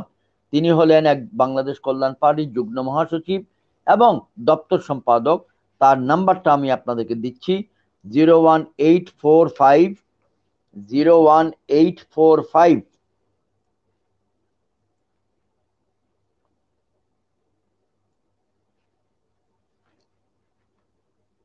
84201, 01845 84201, অথবা আরো একটি নম্বর 01714025 202। আমি রিপিট করছি দ্বিতীয় নাম্বারটি 01714025 202। জনাব আল আমিন ভুঁইয়া রিপন, তার বাড়ি নারায়ণগঞ্জ জেলার রূপগঞ্জ থানায়। তিনি বাংলাদেশ কল্যাণ পার্টির অনেক কয়েকজন যুগ্ম মহাসচিবের মধ্যে একজন এবং দপ্তর সম্পাদক। তার সঙ্গে যোগাযোগ করুন, অথবা বাংলাদেশ কল্যাণ পার্টির ওয়েবসাইটে ঢুকে যোগাযোগ করুন। ওয়েবসাইটটা হচ্ছে www.bkpbd, বিকে মানে বাংলাদেশ কল্যাণ, পি মানে পার্টি, বিডি মানে বাংলাদেশ .org। তাহলে এটা দাঁড়াচ্ছে bkpbd.org। আমি 3 দিন আগে চেঞ্জ টিভি .প্রেসে একটা অনুষ্ঠানে বলেছি হাসতে হাসতে যে তুরস্ক শাসনকারী রাজনৈতিক দলের নাম একে পার্টি বা একেপি, আর বাংলাদেশের চেয়ারম্যান সৈয়দ মোহাম্মদ ইব্রাহিম যিনি টেলিভিশনে টক শো করছেন, তার দলের নাম বাংলাদেশ কল্যাণ পার্টি বা বিকেপি। তাহলে একেপি আর বিকেপি উভয় পার্টির মধ্যে একটা বন্ধুত্ব বা সখ্যতা আমরা করতে পারি। তরুণ সম্প্রদায়, আপনারা যারা এই অনুষ্ঠান শুনছেন, আপনাদের নিকট আমার আহ্বান থাকলো, আপনারা লেখাপড়া করুন, মনোযোগ সহকারে করবেন। আপনাদেরকে বলেছি যে আমি দলের চেয়ারম্যান, লেখাপড়া যারা করে তাদেরকে প্রাধান্য দিই, মেধাবীদের প্রাধান্য দিই, কারণ আমি নিজে ভালো ছাত্র ছিলাম। আমি আপনাদেরকে বলেছি কুমিল্লা বোর্ডে প্রথম স্থান অধিকারী, পাকিস্তান সামরিক একাডেমি মিলিটারি একাডেমিতে আমি প্রথম স্থান অধিকারী। পাকিস্তানের 23 বছরের ইতিহাসে 4 জন ব্যক্তি মাত্র প্রথম স্থান অধিকার করেছে 23 বছরে, 4টা বাঙালি, আর তার মধ্যে 119টা ছিল পাঞ্জাবি আর 4টা ছিল মাত্র বাঙালি, তার মধ্যে আমি একজন। তাহলে আমি কেন মেধাবীদেরকে আগ্রহ প্রকাশ করি এটা আপনারা নিজেই বুঝতে পারছেন। আমি বিএতে ভালো করেছি, মাস্টার্সে ভালো করেছি, সামরিক লেখাপড়ায় যুক্তরাজ্য গিয়েছি, যুক্তরাষ্ট্র গিয়েছি। তাহলে লেখাপড়ার পাশাপাশি আপনারা রাজনীতি করবেন, দলীয় চাঁদাবাজিতে না গিয়ে গঠনমূলক কাজে আমরা করবেন, কল্যাণমূলক ভাবে কাজ করব, যেন বাংলাদেশের মানুষের জন্য আমরা কিছু কল্যাণমূলক কাজ করতে পারি। আপনাদেরকে স্বাগতম জানাচ্ছি। আপনারা যদি কল্যাণ পার্টিতে যোগ দিতে চান ওয়েবসাইটে যান, বা এই যে যুগ্ম মহাসচিবকে SMS দেন, কথা বলেন, মোস্ট ওয়েলকাম। আর আমি যদি আল্লাহ রব্বুল আলমের দয়া কোনো সময় বরিশাল আসি, আপনাদেরকে আমি আপনার নম্বরটা সেভ করেছি জানাবো, তখন আপনারা যোগাযোগ করতে পারবেন। এরপরেও আপনারা প্রশ্ন এখন করুন, আপনাদের জন্য আমি এখন অপেক্ষায় আছি। আর কি জানতে চান মেহরবানি করে করুন প্রশ্ন, আমি উত্তর দিব। জি স্যার, আপনার মতো মানুষের কথা শুনে এবং আমার শোনার সৌভাগ্য হয়েছে, আমরা অত্যন্ত কৃতজ্ঞ স্যার। আমরা হচ্ছে যে স্যার প্রত্যেকটি রাজনৈতিক দলেরই সমাজের প্রতি একটি দায়বদ্ধতা আছে বা থাকা উচিত বলে আমি মনে করি। তো আসলে স্যার কল্যাণ পার্টি করোনা মহামারীতে কি কাজ করেছে আপনার নেতৃত্বে, সেইগুলো একটু শুনবো স্যার। কল্যাণ পার্টি অত্যন্ত স্বল্প পরিসরে কাজ করতে পেরেছে। প্রথমত আমরা কাজ করেছি ঢাকা মহানগরের কমলাপুর অঞ্চলে, আমরা কাজ করেছি নোয়াখালী জেলার বেগমগঞ্জ অঞ্চলে, আমরা কাজ করেছি চট্টগ্রাম জেলার হাটহাজারী অঞ্চলে, আমরা কাজ করেছি নারায়ণগঞ্জ জেলার রূপগঞ্জ অঞ্চলে, আমরা কাজ করেছি বগুড়া জেলায়, আমরা কাজ করেছি খুলনায়। অল্প কিছু, কারণ করোনায় কাজ করতে গেলে কিছু সামর্থ্য তো লাগে। এখন আমরা গরিব দল, আমাদের অর্থনৈতিক সামর্থ্য খুব কম, আমাদেরকে কোনো বড়লোক সহায়তা দেয় না। তারা বলে আপনারা কল্যাণ পার্টি ছোট দল, আপনাদেরকে সাহায্য সহযোগিতা করে লাভ কি, আপনারা বড় হলে তো আর আমাদেরকে পারমিট দিবেন না, আমাদেরকে লাইসেন্স দিবেন না, আমাদেরকে লোন দিবেন না, আপনাদের পিছনে দাঁড়ায় ঘোরাটা একদম সময়টা নষ্ট। বরঞ্চ যাদেরকে কিছু টাকা পয়সা দিয়ে এখন 1000 টাকা 1 লাখ টাকা দিলে তার মাধ্যমে আমি ভবিষ্যতে ক্ষমতায় গেলে পর 10 কোটি টাকা কামাইয়া বাংলাদেশ থেকে পালাইয়া যেতে পারবো, কারণ সে তখন আমাকে রক্ষা করবে। এই জন্য আমাদের সামর্থ্য খুব কম। আমরা নিজস্ব দলীয় কর্মীদের পক্ষ থেকে নিজেরা যদ্দূর পেরেছি চাঁদা তুলে, এবং যারা আমাদের মধ্যে একটুখানি সচ্ছল তাদের কাছ থেকে একটু বেশি নিয়ে আমরা কাজটা করেছি। আমাদের অন্যতম একজন দলীয় কর্মী আছেন, তিনি একজন সম্পাদক, একটি বিভাগীয় সম্পাদক, তিনি ফার্মাসিউটিক্যাল ইন্ডাস্ট্রির সঙ্গে জড়িত। তিনি আমাদেরকে কয়েক হাজার স্যানিটাইজার দিয়েছেন। এই স্যানিটাইজার গুলো আমরা দিয়েছি, এবং আমরা গরিবদের জন্য খাদ্যের প্যাকেট করে সেই প্যাকেটগুলো তাদেরকে পৌঁছিয়েছি। কোনো প্যাকেটে আমাদের খাদ্যদ্রব্যের মূল্য ছিল 500 থেকে 550, কোনো প্যাকেটে কোনো কোনো অঞ্চলে খাদ্যদ্রব্যের মূল্য ছিল 350, আর কোনো কোনো জায়গায় মূল্য ছিল 850, 850। এবং কিন্তু আমি স্বীকার করব যে আমরা যা করেছি প্রয়োজনের তুলনায় একটি সমুদ্রে 1 ফোঁটা পানির মতো। আমাদের কাছে এর থেকে বেশি শক্তি ছিল না। এবং সরকারি দল যা করেছে তার মধ্যে তো 12 আনাই সরকারি পয়সা দিয়ে তারা দলীয় কাজ করেছে। বিএনপি করেছে, অনেক করেছে, কিন্তু বিএনপিটা মিডিয়াতে কাভারেজ পায় নাই, কারণ সরকার বলছে বিএনপি প্রচার দিবা না, যাতে করে বিএনপিকে মানুষ ভালোবাসতে না পারে। কারণ যদি দেখে করে নাই, কিছু করে নাই, তো মানুষ বলবে কিছু করে নাই, কিন্তু আসলে করেছে, কিন্তু মিডিয়া সরকারি চাপের কারণে যথেষ্ট কাভারেজ, মিডিয়া কাভারেজ দেয়নি। জি বলেন। স্যার, আরেকটি জিনিস আপনার কাছে অনুমতি নেব।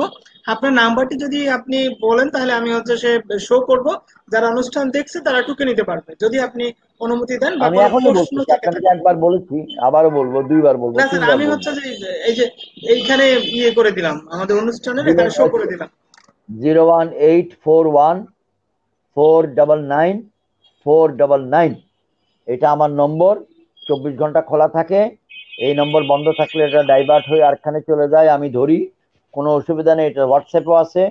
কিন্তু যদি কল করেন আর আমি যদি ধরতে না পারি, রাগ করবেন না, গোসা হবেন না, গাল ফুলাবেন না, অভিমান করবেন না, মান করবেন না, কারণ আমি ব্যস্ত থাকার কারণে নাও ধরতে পারি। তার জন্য মেসেঞ্জারে মেসেজ দিলে, ফেসবুকের মেসেঞ্জারে মেসেজ দিবেন, অথবা এসএমএস করবেন, শর্ট মেসেজ, নর্মাল মোবাইলে যে মেসেজ দেয়, সে মেসেজ দিলে আমি আপনাকে ডেফিনেটলি কল ব্যাক করব। এই 2020 সালের অক্টোবর মাসের 4 তারিখ, আজকে থেকে 9 দিন আগে আমার জন্মদিন ছিল। সেই জন্মদিনটাকে আমরা রাজনৈতিক ভাবে পালন করেছি, প্রেস ক্লাবে মিটিং করেছি। 4,500 ব্যক্তি এসএমএস দিয়েছেন। 4,500 ব্যক্তিকে এখন আমি উত্তর দিয়ে কুল পাই নাই, কিন্তু ধীরে ধীরে দিয়ে যাচ্ছি। তো এই জন্য বললাম, যারা আপনার তরুণ সম্প্রদায় এই টেলিভিশন দেখছেন, আমাকে যদি কল করে খালি বলেন স্যার কেমন আছেন, হয়তো আমি উত্তর দিয়ে কুল পাবো না, কেমন আছেন উত্তর দেওয়ার জন্য সময়টা হবে না। এটা বেয়াদবি নেওয়ার কিছুই নাই, আমার ব্যস্ততায় সেটা কুলাবে না। সেই জন্য আপনারা মেসেজ দিলে আপনার নাম্বারটা সেভ করে রাখবো, এক সময় আমি কল ব্যাক করবো, অবসর সময় জানবো। এবং আপনারা রাজনৈতিকভাবে কোনো প্রয়োজনে দলের জন্য দপ্তর সম্পাদক মহোদয়ের সঙ্গে যোগাযোগ করবেন, অথবা ফেসবুকে আমার পেজ আছে, এই পেজটার নাম হচ্ছে, আমি আপনাদেরকে সেটা দেখাই দিচ্ছি, আপনারা একটু খেয়াল করে দেখেন। আপনারা এই যারা মোবাইলে দেখবেন, তারা মোবাইলে যেন এই নিজের ক্যামেরা দিয়ে ছবিটা তুলে নিতে পারেন, আমি সেইটাই আপনাদেরকে সাজেস্ট করতেছি। আমি যখনই আমার পেজটা দেখাবো, এই দুইটার ছবি আপনারা তুলে নেবেন। রেডি? জি, এটা যারা হলো দেখছেন আমার তারা স্ক্রিনশট মেরে নিয়ে নিতে পারেন। এটা হলো আমার ফেসবুকে আমার টাইম লাইন। এখানে আমি আর সৈয়দ চেহারা দেখা যাচ্ছে, মোহাম্মদ আমার মাথায় একটা ইব্রাহিম। সামরিক বাহিনীর কাপড়ের কাপড় দিয়ে বানানো টুপি আছে। পিছনে বাংলাদেশ সেনাবাহিনীর 2 জন পুরুষ সৈনিক, 2 জন মহিলা সৈনিকের ছবি, মাঝখানে আমি সাদা পাঞ্জাবিতে দাঁড়ানো। এখানে ইংরেজিতে নাম লেখা আছে SYED Syed, MUHAMMAD Mohammad, IBRAHIM Ibrahim. এটা আমার ফেসবুক টাইমলাইন। এখানে 5,000 বন্দুক পুরো আছে। হঠাৎ হঠাৎ একজন লোক যদি চলে যায়, হারায় যায়, তখন আরেকটা লোক কোনো মতে ঢুকতে পারে। এখানে 1,1100 ফ্রেন্ড রিকোয়েস্ট এখনো পেন্ডিং আছে। আমার পক্ষে গ্রহণ করা সম্ভব না, কাকে বাদ দিয়ে কাকে নিব আমি নিজেও কুলায় উঠতে পারি না। আর একটি দেখাচ্ছি, সেটা হচ্ছে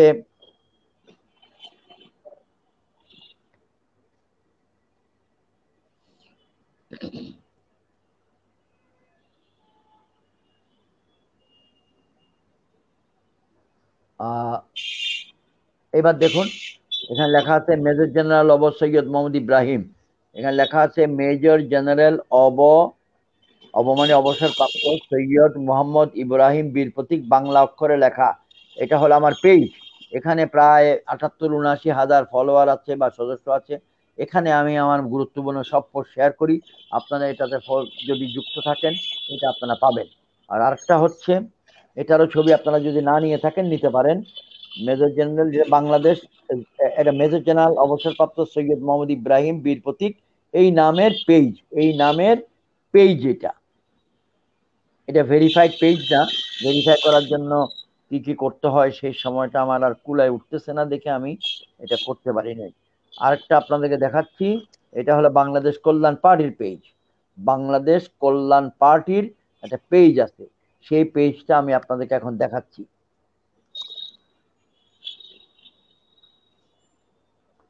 বাংলাদেশ কল্যাণ পার্টি, এখানে আমার ছবি দেখা যাচ্ছে, একটা টুপি মাথায় দেওয়া আছে, সবুজ রঙের পাঞ্জাবি পরা আছে। বাংলাদেশ কল্যাণ পার্টিটাও একটা পেজ, আপনারা এই পেজের সঙ্গে সংযুক্ত থাকতে পারেন। ওকে, আপনারা কোনো মতেই যেন মনে করেন না যে আজকে শামীম সাহেবের এই তরুণ ছেলে তার শামীম সাহেবের আমন্ত্রণে আমি বাংলাদেশ কল্যাণ পার্টির বিজ্ঞাপন দিতে এসেছি বা বাংলাদেশ কল্যাণ পার্টির প্রচারণার জন্য এসেছি, এটা আনুষঙ্গিক বিষয়। আপনারা আমাকে অন্য যে কোনো বিষয় নিয়ে প্রশ্ন করুন, তারপর আমি উত্তর দিব, তাহলে আপনাদের সময়টা সদ্ব্যবহার হবে। বলেন। না স্যার, একই সাথে হচ্ছে যে যারা তরুণ আছে তারা হচ্ছে যে একটি ভালো রাজনৈতিক দলের সাথে সম্পৃক্ত হতে চায়, কাজ করতে চায়, তারা, আমি চাই যে তারা এই অনুষ্ঠানের মাধ্যমে এটা জানুক স্যার, সেই কারণেই আসলে আজকে আপনাকে বই এই। আপনাদেরকে দেখাচ্ছি। এই বইটার নাম হচ্ছে পার্বত্য চট্টগ্রাম শান্তি প্রক্রিয়া ও পরিবেশ পরিস্থিতির মূল্যায়ন। যাদের ইচ্ছা ক্যামেরা দিয়ে সম্ভব ছবি নেন। পার্বত্য চট্টগ্রাম শান্তি প্রক্রিয়া ও পরিবেশ পরিস্থিতির মূল্যায়ন। লেখকের নাম মেজর জেনারেল অবসরপ্রাপ্ত সৈয়দ মোহাম্মদ ইব্রাহিম বীর প্রতীক। এটা একটু উপরে নিলে দেখবেন এই বইয়ের প্রচ্ছদে আমার একটা ছবি দেখা যাচ্ছে, আর বাংলাদেশের এক সময়ের রাষ্ট্রপতি হোসেন মোহাম্মদ এরশাদ মহোদয়ের একটা ছবি দেখা যাচ্ছে।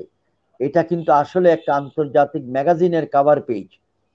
1989 সনের 1989 মার্চ মাসের 23 তারিখ, সংখ্যার তারিখটা হচ্ছে মার্চের 23।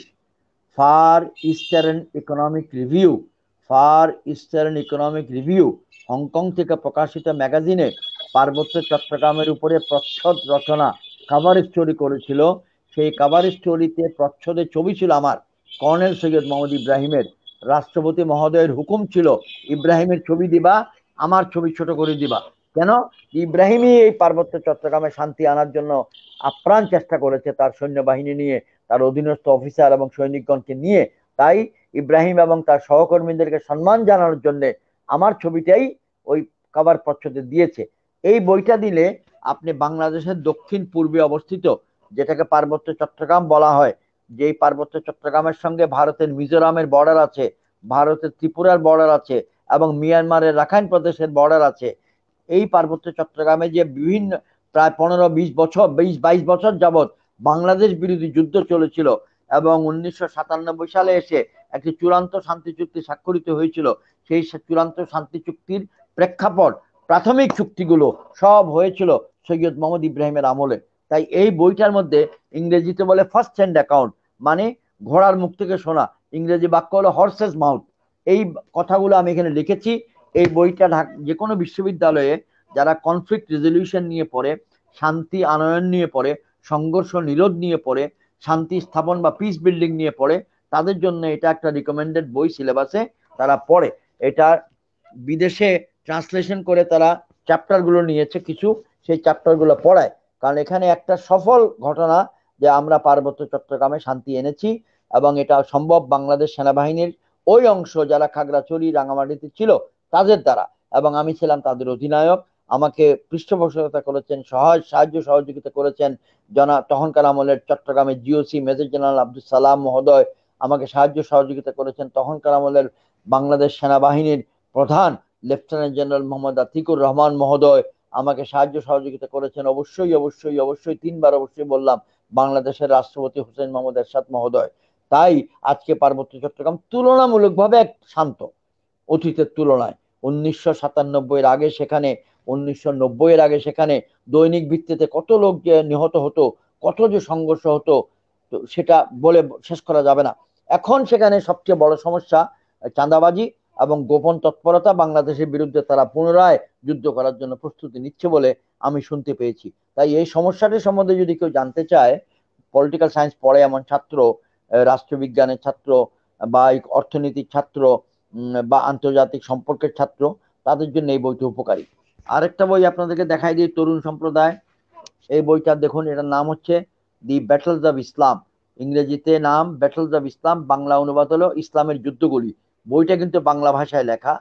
এইটাতে আছে হজরত মোহাম্মদ সাল্লাল্লাহু আলাইহি ওয়াসাল্লাম, আমাদের প্রিয় নবীজি সাল্লাল্লাহু আলাইহি ওয়াসাল্লামের জীবনের বড় বড় যুদ্ধগুলি, বদরের যুদ্ধ, ওহুদের যুদ্ধ, খন্দকের যুদ্ধ ইত্যাদি। সাধারণ সাদামাটা ভাষায়, গবেষকের জন্য নয়, সাধারণ মানুষের জন্য সাধারণ ভাষায় লেখা। এই বইটা অনন্য প্রকাশ করেছে। এটাও রকমারি হাবিজাবিতে এগুলা পাবেন, ইত্যাদিতে পাবেন। এবং আগামী, আজকে থেকে তো মাত্র কয়েকটা দিন পরেই হিজরি ক্যালেন্ডারের 3য় মাস আসবে। সেই মাসের নাম রবিউল আউয়াল মাস। রবিউল আউয়াল মাসের 12 তারিখে হযরত মুহাম্মদ মুস্তাফা সাল্লাল্লাহু আলাইহি ওয়াসাল্লামের পবিত্র জন্মদিন। কেহ উদযাপন করেন, কেহ মিলাদুন নবী বলে উদযাপন করেন, কেউ সিরাতুন নবী বলে উদযাপন করেন। নামে যেটাই দেন, আমার আবেদন থাকবে তরুণ সম্প্রদায়ের প্রতি, আপনারা আপনাদের প্রিয় নবী, দ্বীনের নবী, রাহমাতাল্লিল আলামিন যিনি, তার জীবনী জানতে চেষ্টা করুন। তিনি কেন যুদ্ধ করেছিলেন সেটা জানতে চেষ্টা করুন। এই বইটি পড়লে আপনি সাদামাটা ভাষায় আপনি যুদ্ধটা বুঝবেন, কোনো বিশেষজ্ঞ হওয়ার প্রয়োজন পড়বে না। এটা আপনাদের তিনটা দেখালাম, মিশ্র কথন, পার্বত্য চট্টগ্রামের বই এবং দি ব্যাটলস অব ইসলাম। পার্বত্য চট্টগ্রাম বইটা প্রকাশ করেছে মাওলা brothers, the battles of Islam এবং মিশ্র কথন প্রকাশ করেছে, এই দুটো প্রকাশ করেছে অনন্যা, আর ওই একটা প্রকাশ করেছে মাওলা ব্রাদার্স। আমি আপনাদেরকে আমার বইয়ের বিজ্ঞাপন দেই নেই, কারণ এই বই কে কোথায় কেনে আর বিক্রি করে তার হিসাব আমার কাছে নাই, আমি জানিও না, সময়ও নাই, আগ্রহ নাই। লিখেছি জনগণের জন্য, দেশের জন্য, মানুষের জন্য, তরুণ আগামী দিনের প্রজন্মের জন্য। এটা আমি কবরে চলে গেলে বই নিয়ে যাব না, এই বইগুলো থেকে যাবে। যদি বাংলাদেশের কোনো একটি বান্দার কাজে লাগে, সৎকায়ে জারিয়া হিসাবে তার বেনিফিট কিন্তু আমি কবরে বসে পাবো। কারণ সৎকায়ে জারিয়া মানে আপনি যদি জীবনের দুনিয়া থেকে চলে যান, তিনটি আমল আপনার সঙ্গে থাকবে আপনি যদি খেয়াল করেন। একটি হলো আপনার দ্বারা কৃত যে কোনো সৎকায়ে জারিয়া, এটা হলো মানুষের উপকারে লাগে এমন একটি স্থায়ী কর্ম। আর 2 নম্বর আমলটি হচ্ছে আপনার দ্বারা কৃত, আপনার দ্বারা রচনা করা, আপনার দ্বারা প্রকাশ করা, আপনার দ্বারা প্রচার করা কোন জ্ঞান, যেই জ্ঞানটা মানুষের উপকারে লাগছে।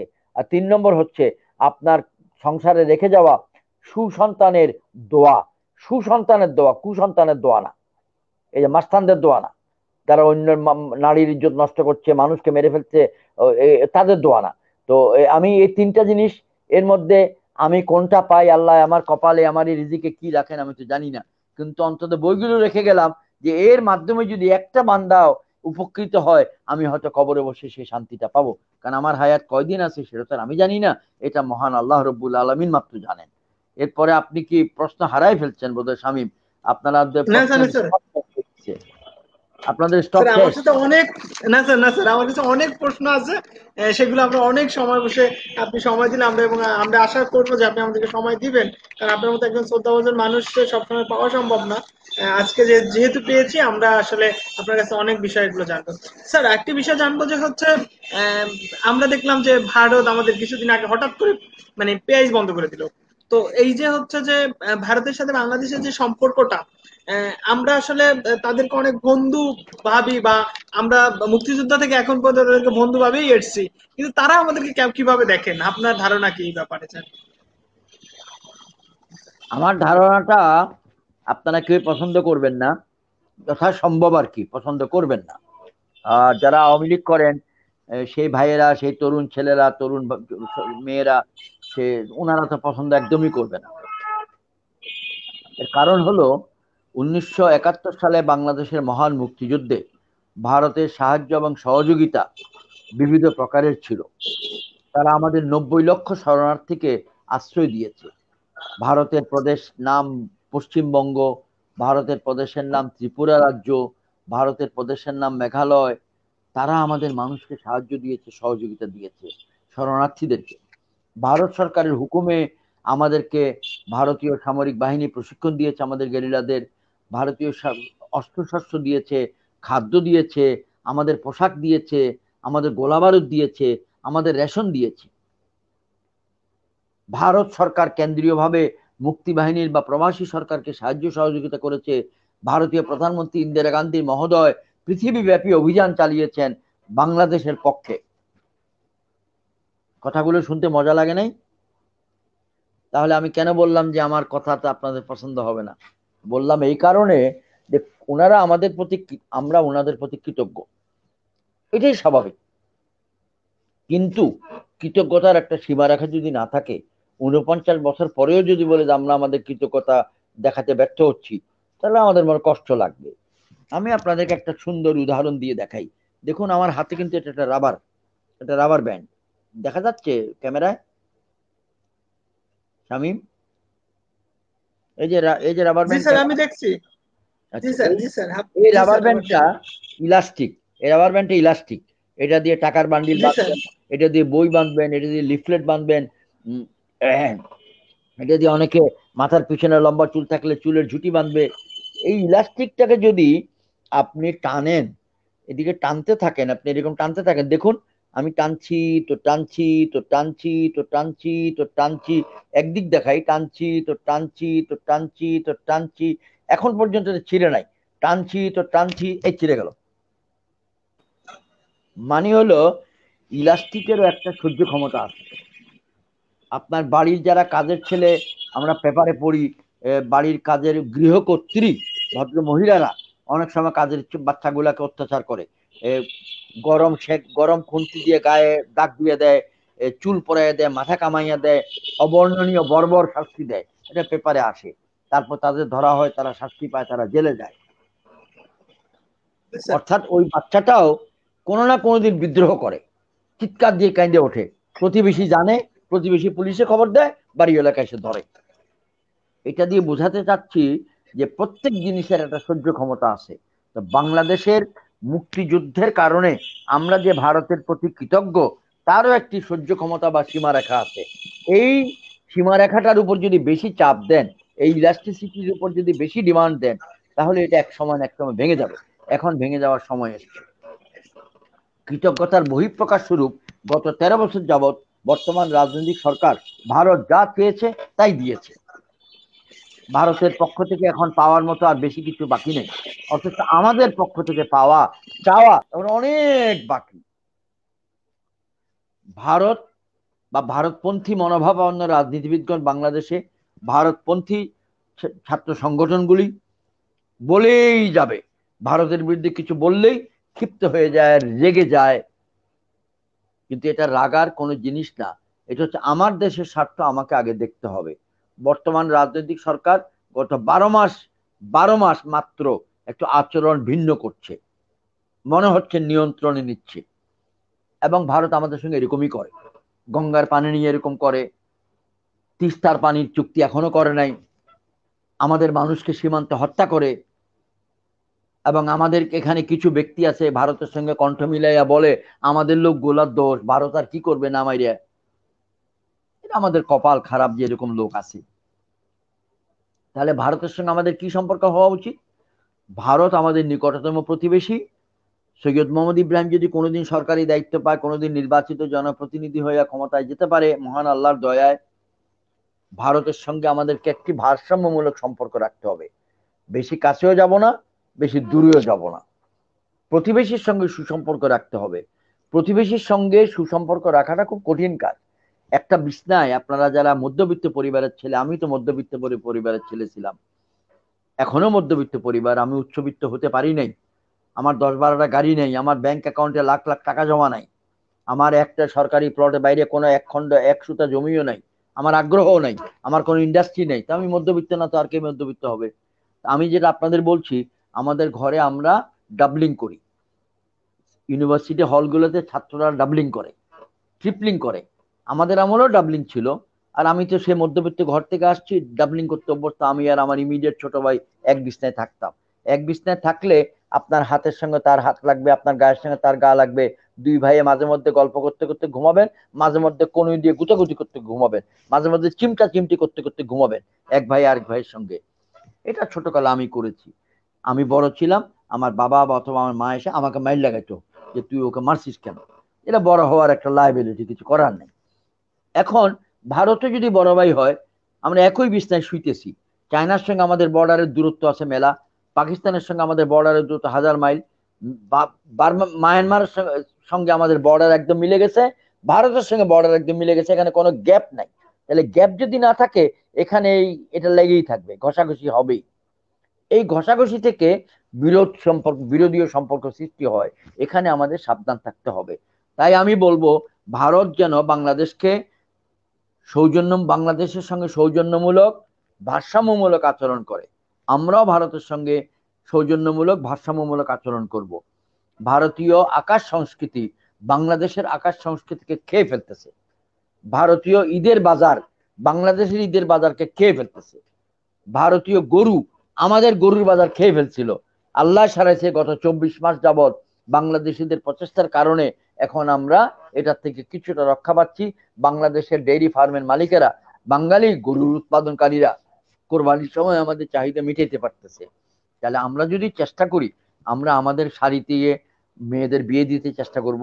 আমরা ভারতের হাসপাতালগুলো চিকিৎসা ভালো, সেই জন্য আমরা আমাদের এখানে কিছু ভালো হাসপাতাল করলে আমাদের লোকেরা আমাদের টাকাটায় আমাদের দেশেই থাকবে। ওদের ডাক্তাররা ভালো ব্যবহার করে, আমি শুনেছি আর কি, আমি তো যাই নাই। ওদের হাসপাতালগুলো বড়, ঔষধ ভালো, সেই জন্য ধীরে ধীরে রুগীর কথা শোনে। এই জন্য আমাদের দেশের রোগীরা মনে করে ঢাকার থেকে ভালো ওখানে। আমাদের ডাক্তাররা আমাদের কথা শোনে না, ওরা শোনে। ওরা শোনে এই জন্য যে আপনি তো ডলার খরচ করতেছেন, আপনি তো লোকালি ঢাকাতে তো টাকা খরচ করতেছেন, তো ডলারের দাম বেশি। এই জন্য আপনি যে ভারত নিয়ে প্রশ্নটা করেছেন, আমাদের নিকটতম প্রতিবেশীর সঙ্গে আমরা সুসম্পর্ক রাখতে চাই, ভারসাম্যমূলক সম্পর্ক রাখতে চাই।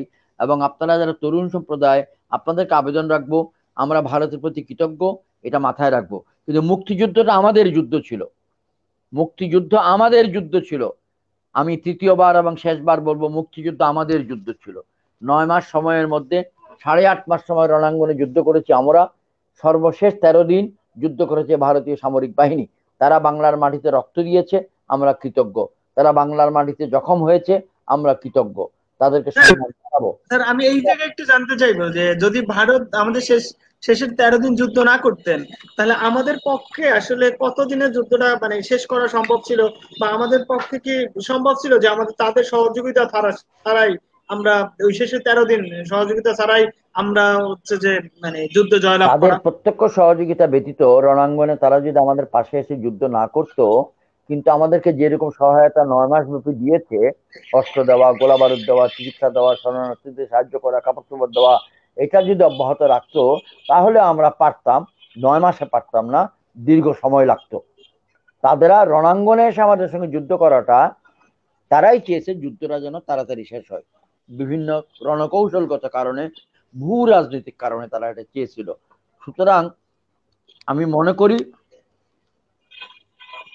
একসাথে যুদ্ধ করেছি, একটা একটা সখ্যতা আমাদের মধ্যে আসে। এই সখ্যতাটাকে মাথায় রেখে আমাদেরকে চলতে হবে। কারণ আমি যদি তার রক্তকে অপমান করি, তাহলে একজন সৈনিক হিসাবে আমি নিজে অপমানিত হব।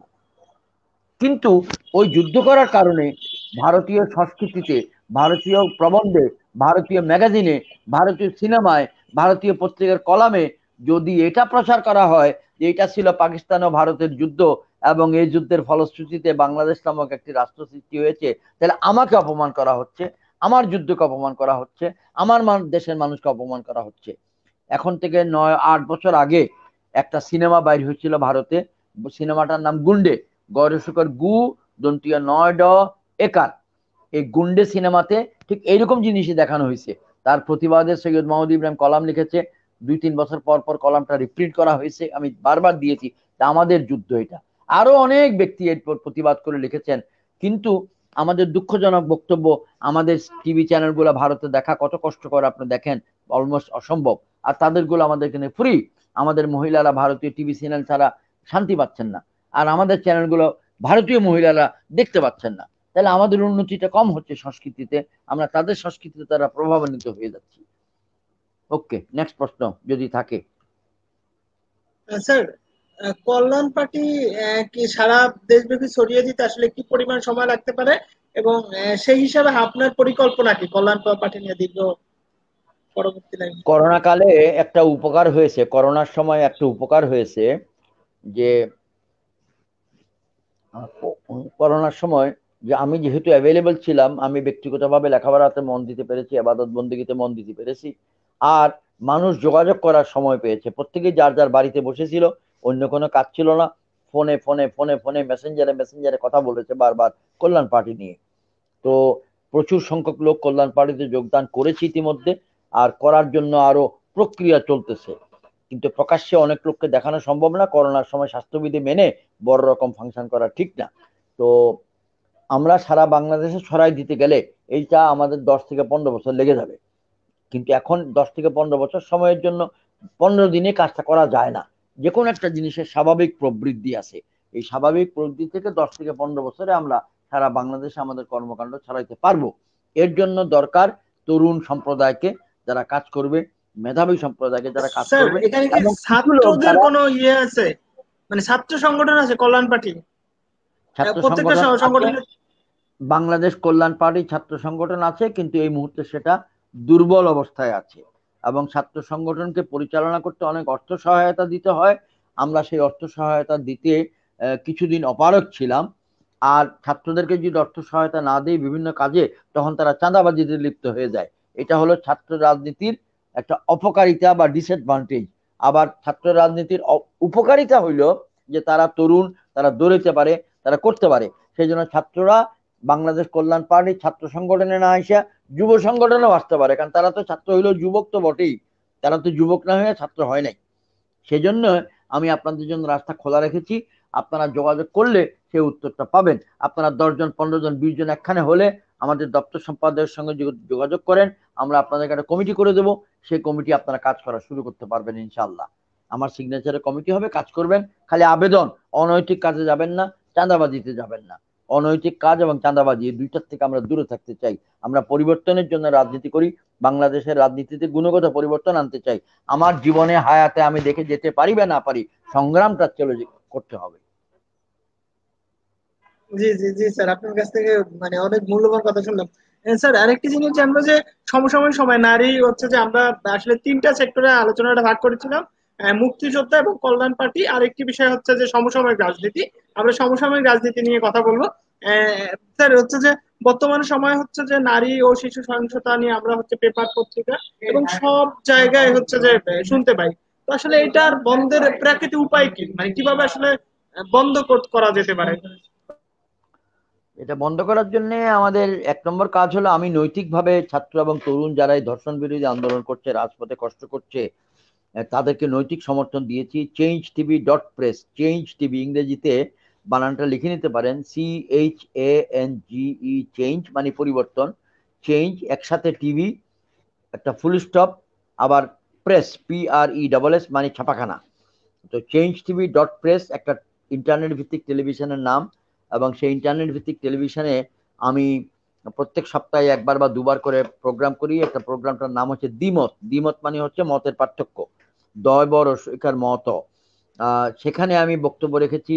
আমি ইউটিউবে নিজে আমার ফেসবুক পেজের থেকে লাইভ বক্তব্য রেখেছি। আমি গতকালকেও ডক্টর কনক সরোয়ারের আন্দোলনের, কনক সরোয়ার প্রসঙ্গে ওনার সঙ্গে টক শোতে বক্তব্য রেখেছি। আমরা নৈতিকভাবে ছাত্রদের পক্ষে আছি। তরুণ সম্প্রদায়, তরুণীগণ আমাদের সন্তানের মতো, আমাদের ছোট ভাই ছোট বোনের মতো।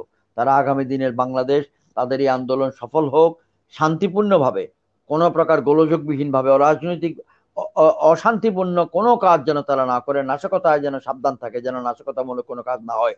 কিন্তু তাদের আন্দোলনের মৌলিক বিষয় কি? তারা চাচ্ছে বাংলাদেশের মানুষের নিরাপত্তা, নারীর নিরাপত্তা। তার সঙ্গে তো সৈয়দ মোহাম্মদ ইব্রাহিম এবং তার দল 100 ভাগ নয়, 1000 ভাগ একমত। এটা বন্ধ করার জন্য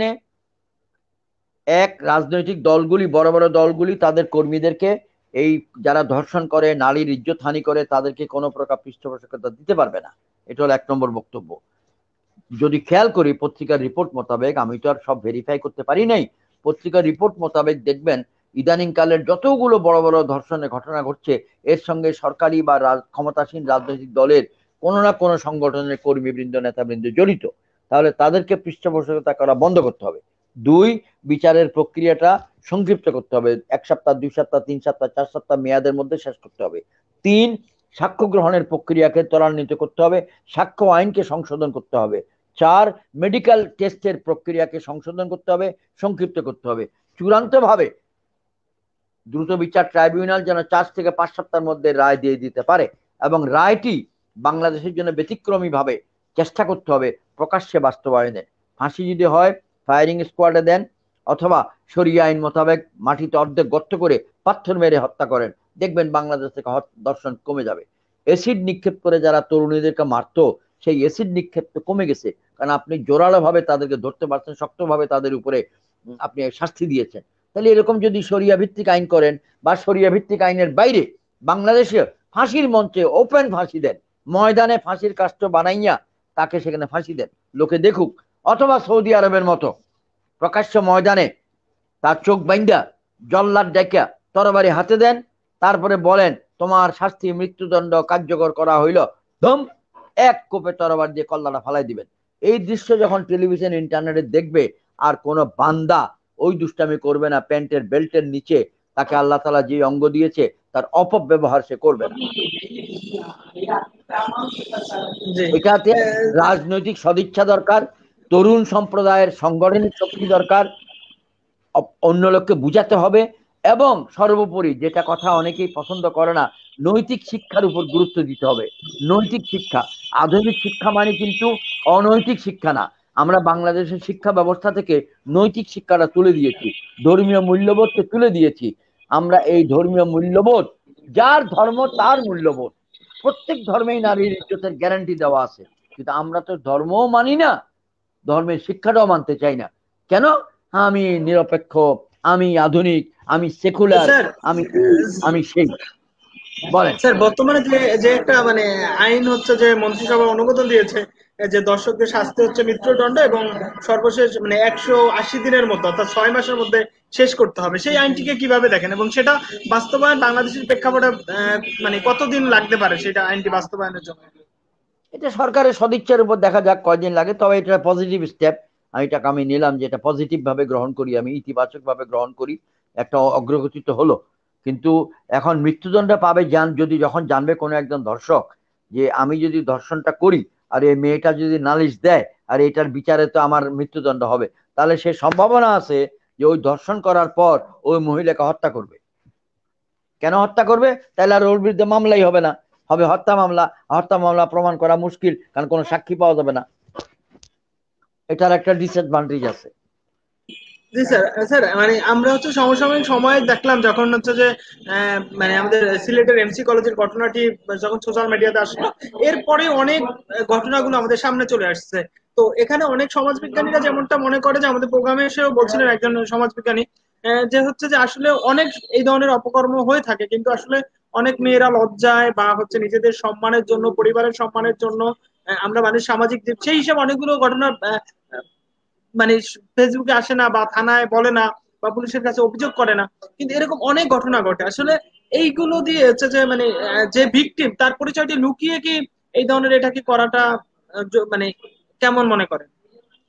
আমি আর 5 মিনিট আপনাদের সাথে কথা বলবো, অনেকক্ষণ কথা বলেছি এবং আশা করি এটাই শেষ প্রসঙ্গ। ভিকটিমের পরিচয় লুকানোটা আমি সমর্থন করি। এর কারণটা হচ্ছে আমাদের সমাজ এখন পর্যন্ত অতটুকু অগ্রসর হয় নাই যে নিজের দোষে নয়, অন্যের নেতিবাচক দোষে একজন মহিলা যদি সমাজে লাঞ্ছিত হয়, এই সমাজ তাকে গ্রহণ করতে চায় না। ঢাকা মহানগরে এক জিনিস আর গ্রামগঞ্জের অবস্থা আরেক জিনিস। সেজন্যে ভিকটিমের পরিচয়টা লুকিয়ে রাখা প্রয়োজন, ছদ্মবেশ রাখা প্রয়োজন, এবং সেজন্য অনেক ভদ্র মহিলারা, অনেক কন্যা সন্তানেরা এরূপ অত্যাচারিত নির্যাতিত হলেও তারা এটাকে প্রকাশ্যে আনে না। এটা আপনার সঙ্গে আমি শেয়ার করলাম, আমার ওপিনিয়নটা আমি দিলাম। যেদিন এখন থেকে 2 বছর, 5 বছর, 10 বছর পর বাংলাদেশের মানুষ আরো উদার হবে, বাংলাদেশের মানুষ আরো সাহসের সঙ্গে এই সকল পরিস্থিতি গ্রহণ করতে পারবে, তখন আমরা ভিকটিমের পরিচয় যদি প্রকাশ করতে চাই, ভিকটিম যদি অনুমতি দেয় যে আপনার পরিচয়কে প্রকাশ করা যাবে, যদি ভিকটিম বলে হ্যাঁ, তাহলে আপনি প্রকাশ করবেন। আর যদি ভিকটিম বলে না, তাহলে আপনি প্রকাশ করবেন না।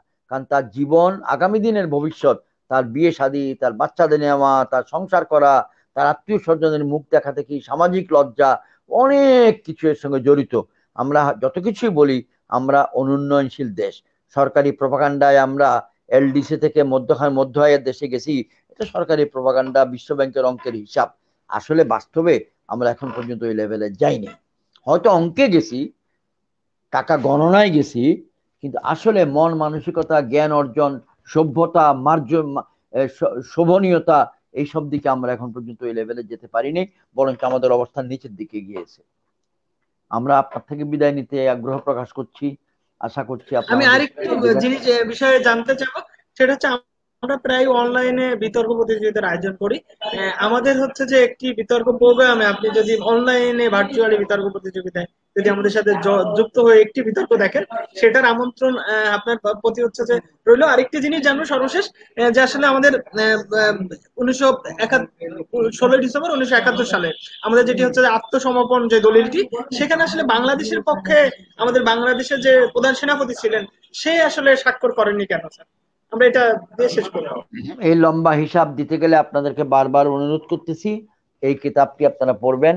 মিশ্র কথনে যে অধ্যায়টি আছে, এই অধ্যায়টির নাম হচ্ছে 1, 2, 3, 4, 5, 6, 7 নম্বর অধ্যায় 194 নম্বর পৃষ্ঠা থেকে শুরু, মুক্তিযুদ্ধ পিছনে ফিরে দেখা। এখানে এটার উত্তর পাবেন। এই সংক্ষিপ্ত উত্তর এখানে দেওয়া খুব মুশকিল হয়ে যাবে। আপনারা তরুণ সম্প্রদায়, অনেক জটিল বিষয় 1971 সালে ছিল, অনেক প্রকারের জটিলতার মাধ্যমে দিয়ে এই ঘটনাটা ঘটে গেছে। সেজন্য লম্বা উত্তর এখানে আছে। আপনারা যদি বইটা পড়তে পারেন কোনো সময়, এটা জেনে নেবেন। আমার মনে হচ্ছে আপনাদের বিতর্ক দেখার আমন্ত্রণ আমি গ্রহণ করলাম। আপনারা বিতর্ক যখন হবে, আগামী দিনের বিতর্কগুলোর আমন্ত্রণ আমাকে দিবেন।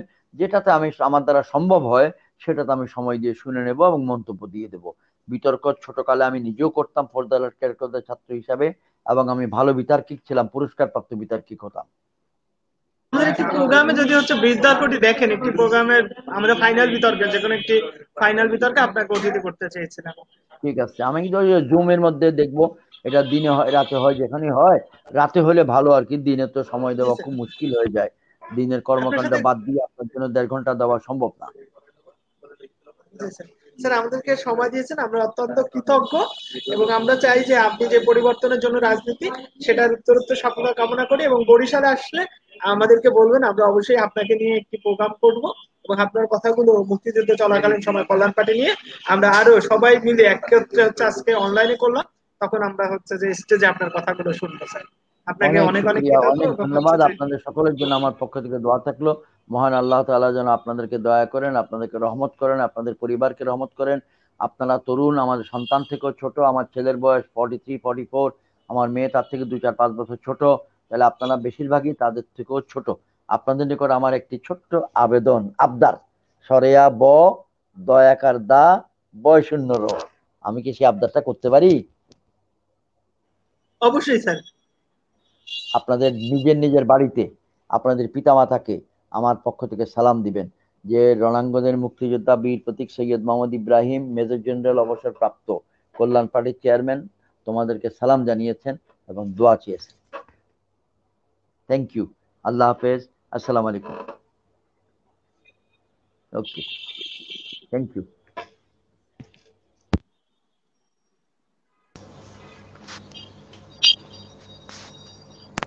সকলকে ধন্যবাদ যারা আমাদের প্রোগ্রামটি দেখছেন। আমাদের যে সব কথন পেজটি আছে সেটিকে আপনার লাইক দিয়ে আমাদের সাথে যুক্ত থাকবেন, এমনটাই আশা করি। ধন্যবাদ।